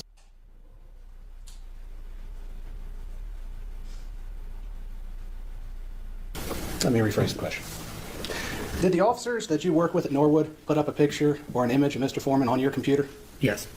Did you ask them to take it down? No. Did they think it was funny? Yes. Uh-huh. So y'all can put up, because y'all know how every city has those pictures where they can put your picture up and tell what you got arrested for and all that. They ain't got no problem with that. But if you put up their pictures, now all of a sudden you getting sued by them. And they're in law enforcement? Yes. Do they think any different of you because of this? I don't know. They don't treat you differently? I work with them, but I don't really associate with them. I go there and I do my job and I come home. When you interviewed for the Norwood Police Department, they never held anything Mr. Foreman said against you? I don't believe so, no. Okay. Would it be fair to say it did not affect your professional career then? Oh, it absolutely did. How so? Even if I even if I move locations from Adams County to Cincinnati or to Los Angeles, people still ask if I'm a pedophile. People still ask me what it's about. People still ask me if I'm a thief. But the people you work with do not ask that, correct? They don't ask me, I know. When you were interviewed, your future employer never asked you that question. No. So you didn't not get a job because you was a pedophile. So it didn't affect you. Yeah, keep talking. This is the guy that they hiring. Why are they hiring this guy? So then when you say it damaged your reputation, you're only referring to people in the public, correct? No. That's just what people in the public is what I know. Maybe people do have bias against me, in law enforcement. I don't know. Okay. But you just say nobody's been treating you different. See, he done stepped in that quicksand. He said that nobody's been treating him different. The people at work didn't treat him different. His friends and everybody ain't treating him different. Nobody's treating him different.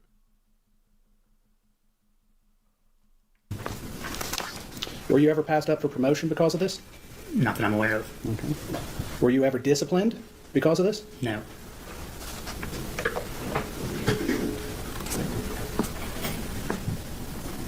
And you agree while you're out in the public, people are seeing you perform your law enforcement duties? Yes. And based upon what they see, they will make comments about you, correct? Yes. So how you perform your duties reflects on your reputation? Yes. You know you done fucked up, right? You know you done fucked up. How you perform reflects your reputation. So if you out here counting money one time, not having nobody do a backup count, nobody can agree to that. You're supposed to be professional. You returning people money. It has one number written on the bag. They get less money. You don't even do an investigation on it. That's a reflection of your professionalism, sir. Your brother that's working in law enforcement right along with you is a pedophile, but he gets a misdemeanor pedophile, I guess. That's not a great reflection on you, sir. And people already was saying that.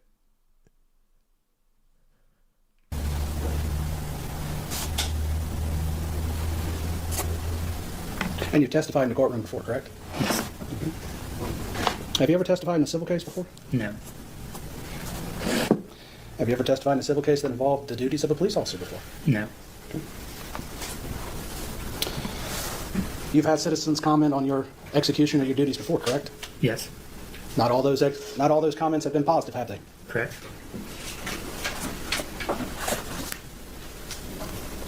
And so you would agree that as a police officer you are subject to public scrutiny? Yes.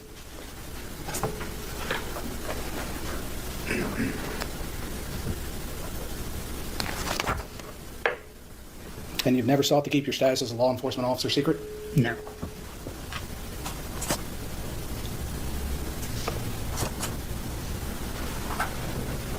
Have you ever been in a local newspaper? Yes. Was it positive or negative? Positive. Okay. But not everything they write is positive, is it? Correct.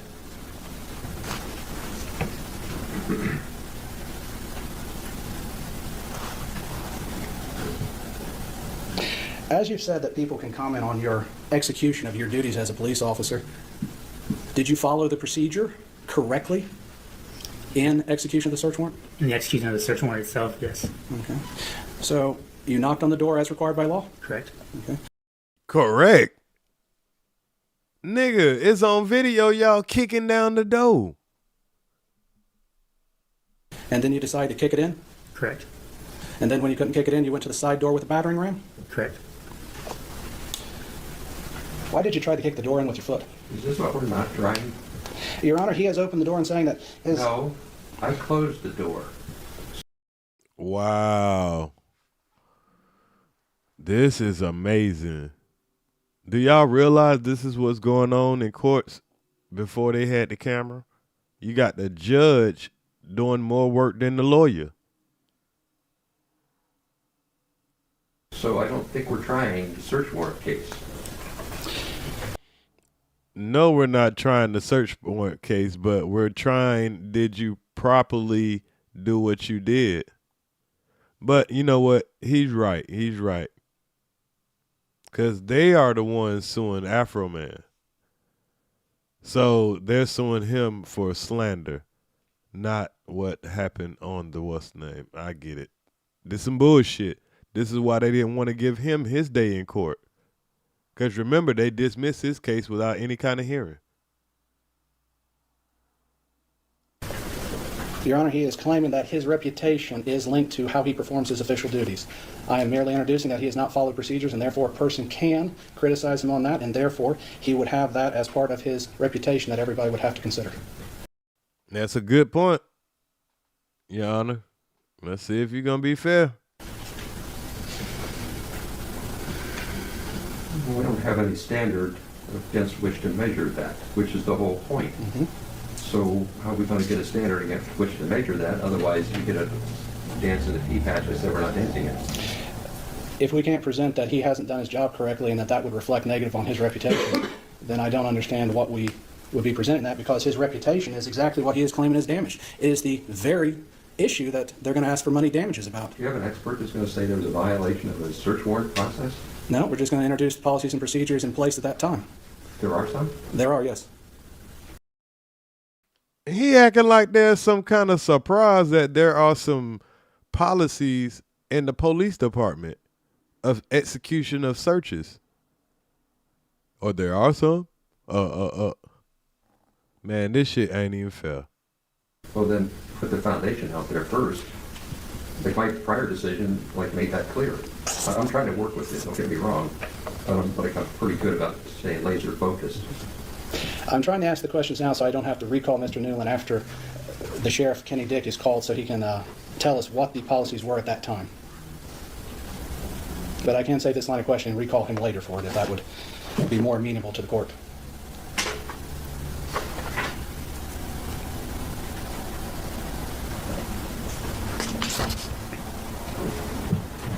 I don't see policies and procedures on your witness list. The witness list or exhibit list, Your Honor? It's all together, so exhibit list. I think I might have an old one. There is an amended one, if I may, Your Honor. You have it, Mr. Klingman? Yes. Amended when? He don't want this man to be able to tell them what the procedures are for a search for a search. That is amazing.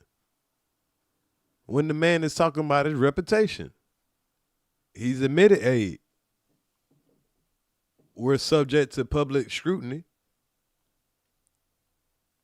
So why can't people, tell their opinion about you based on your performance?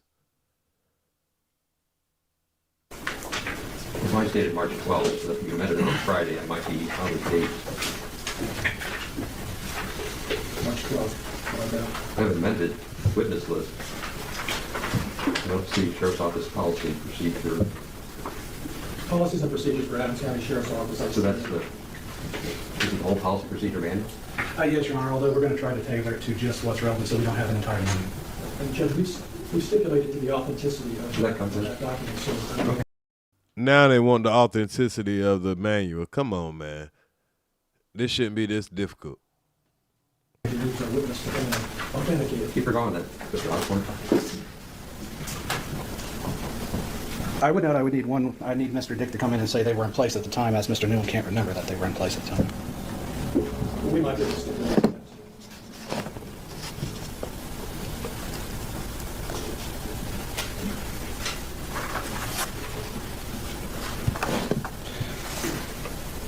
Now, it's not every time you're in public that people yell and scream thief or pedophile, correct? Correct. There's quite a few times you can have a peaceful meal with your kids and never have any problems. Correct. It's only at certain times this occurs, correct? Correct. Okay.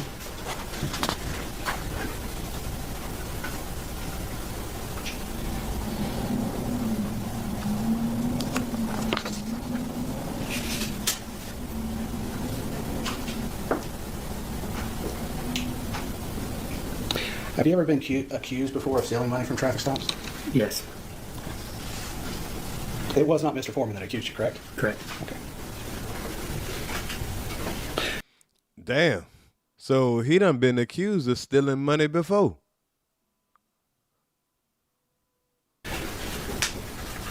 Have you seen a copy of Mr. Robinson's report?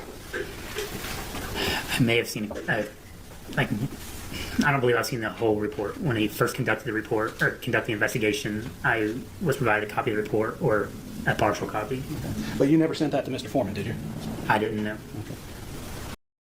Damn, boy, you suck at your job. I mean, come on, bro. How did he get in the position that he was in?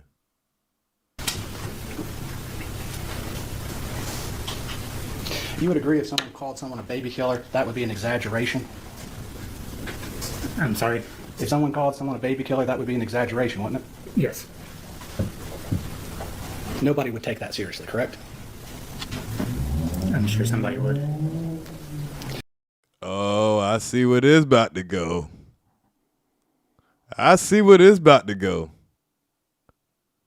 You done got caught slipping on one of your posts calling somebody a baby killer. So is it defamation for you to call people something? And hey, some people take it serious, right? I got you.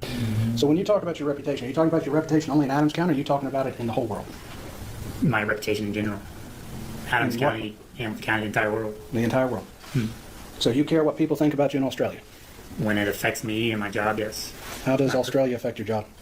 I'm not saying that it does. I'm just using it as a generalization. If it affects me and my personal life and my job, yes, it matters to me.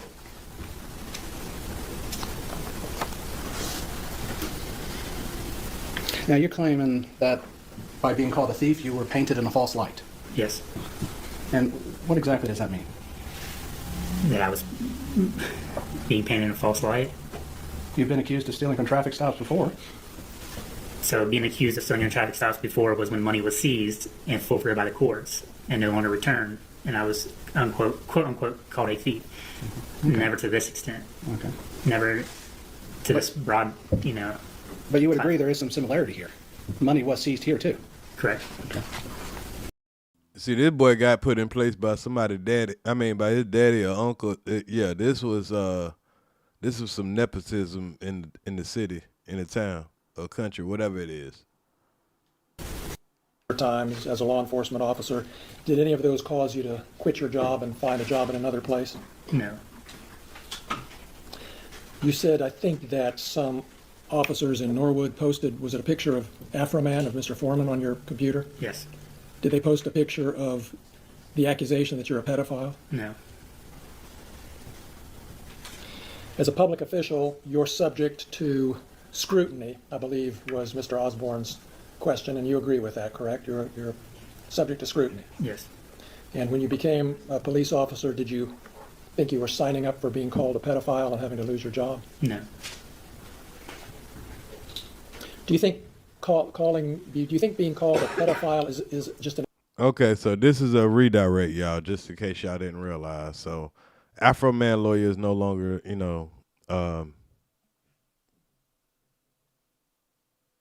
giving them a cross-examine. This is a redirect. Exaggeration?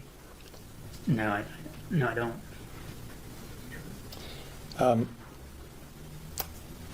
You got to ask a question about your emotions and whether or not you've seen a doctor, and I believe you said you haven't. No.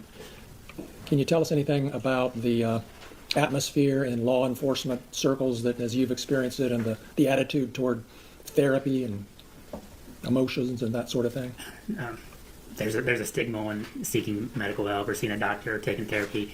You just expected to take it and move on, and it's all fun and games. Kind of like them posting that picture on my computer. I didn't find it funny at all, but they did. Like, it's just that stigma, around law enforcement in general.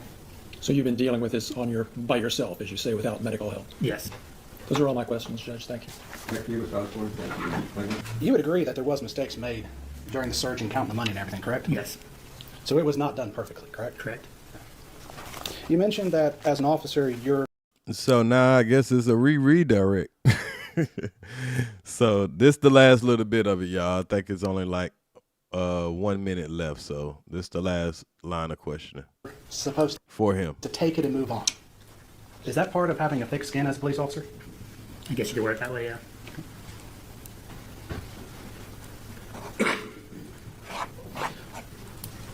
Is it correct to say that the officers at Norwood found it funny, but you didn't? Correct. So some people find things funny that you don't find funny? Yes.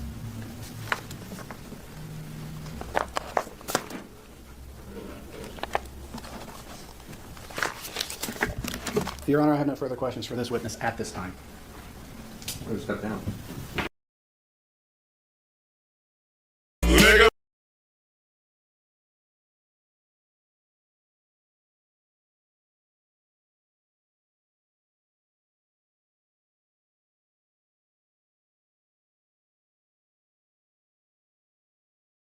Oh, I'm sorry. So, y'all, I think that's the end of his testimony. We've seen both sides of that.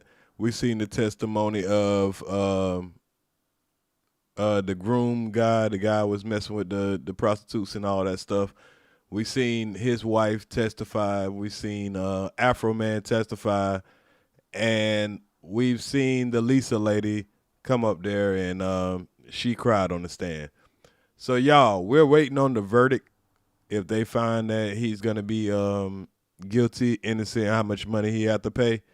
So I'm gonna do a part 2 of this, and on part 2, we will go over the Ryan Groom's more of his testimony, because him and the pound cake guy, those are the only two guys that we haven't went over. But I think I'm gonna leave this live where it's short enough to watch on the replay. So we'll wrap it up with this. And let's see. Should we go over? Yeah, we'll wrap it up with this one. I'm going to catch y'all a little later. I'm going to go handle a little business, and I'll be back. But I'll keep my eye on this story, and I want y'all to have a great day. I appreciate everybody that pulled up, and we'll do part 2, and we'll cover the rest of the testimonies. Earz to the Streetz is out y'all area.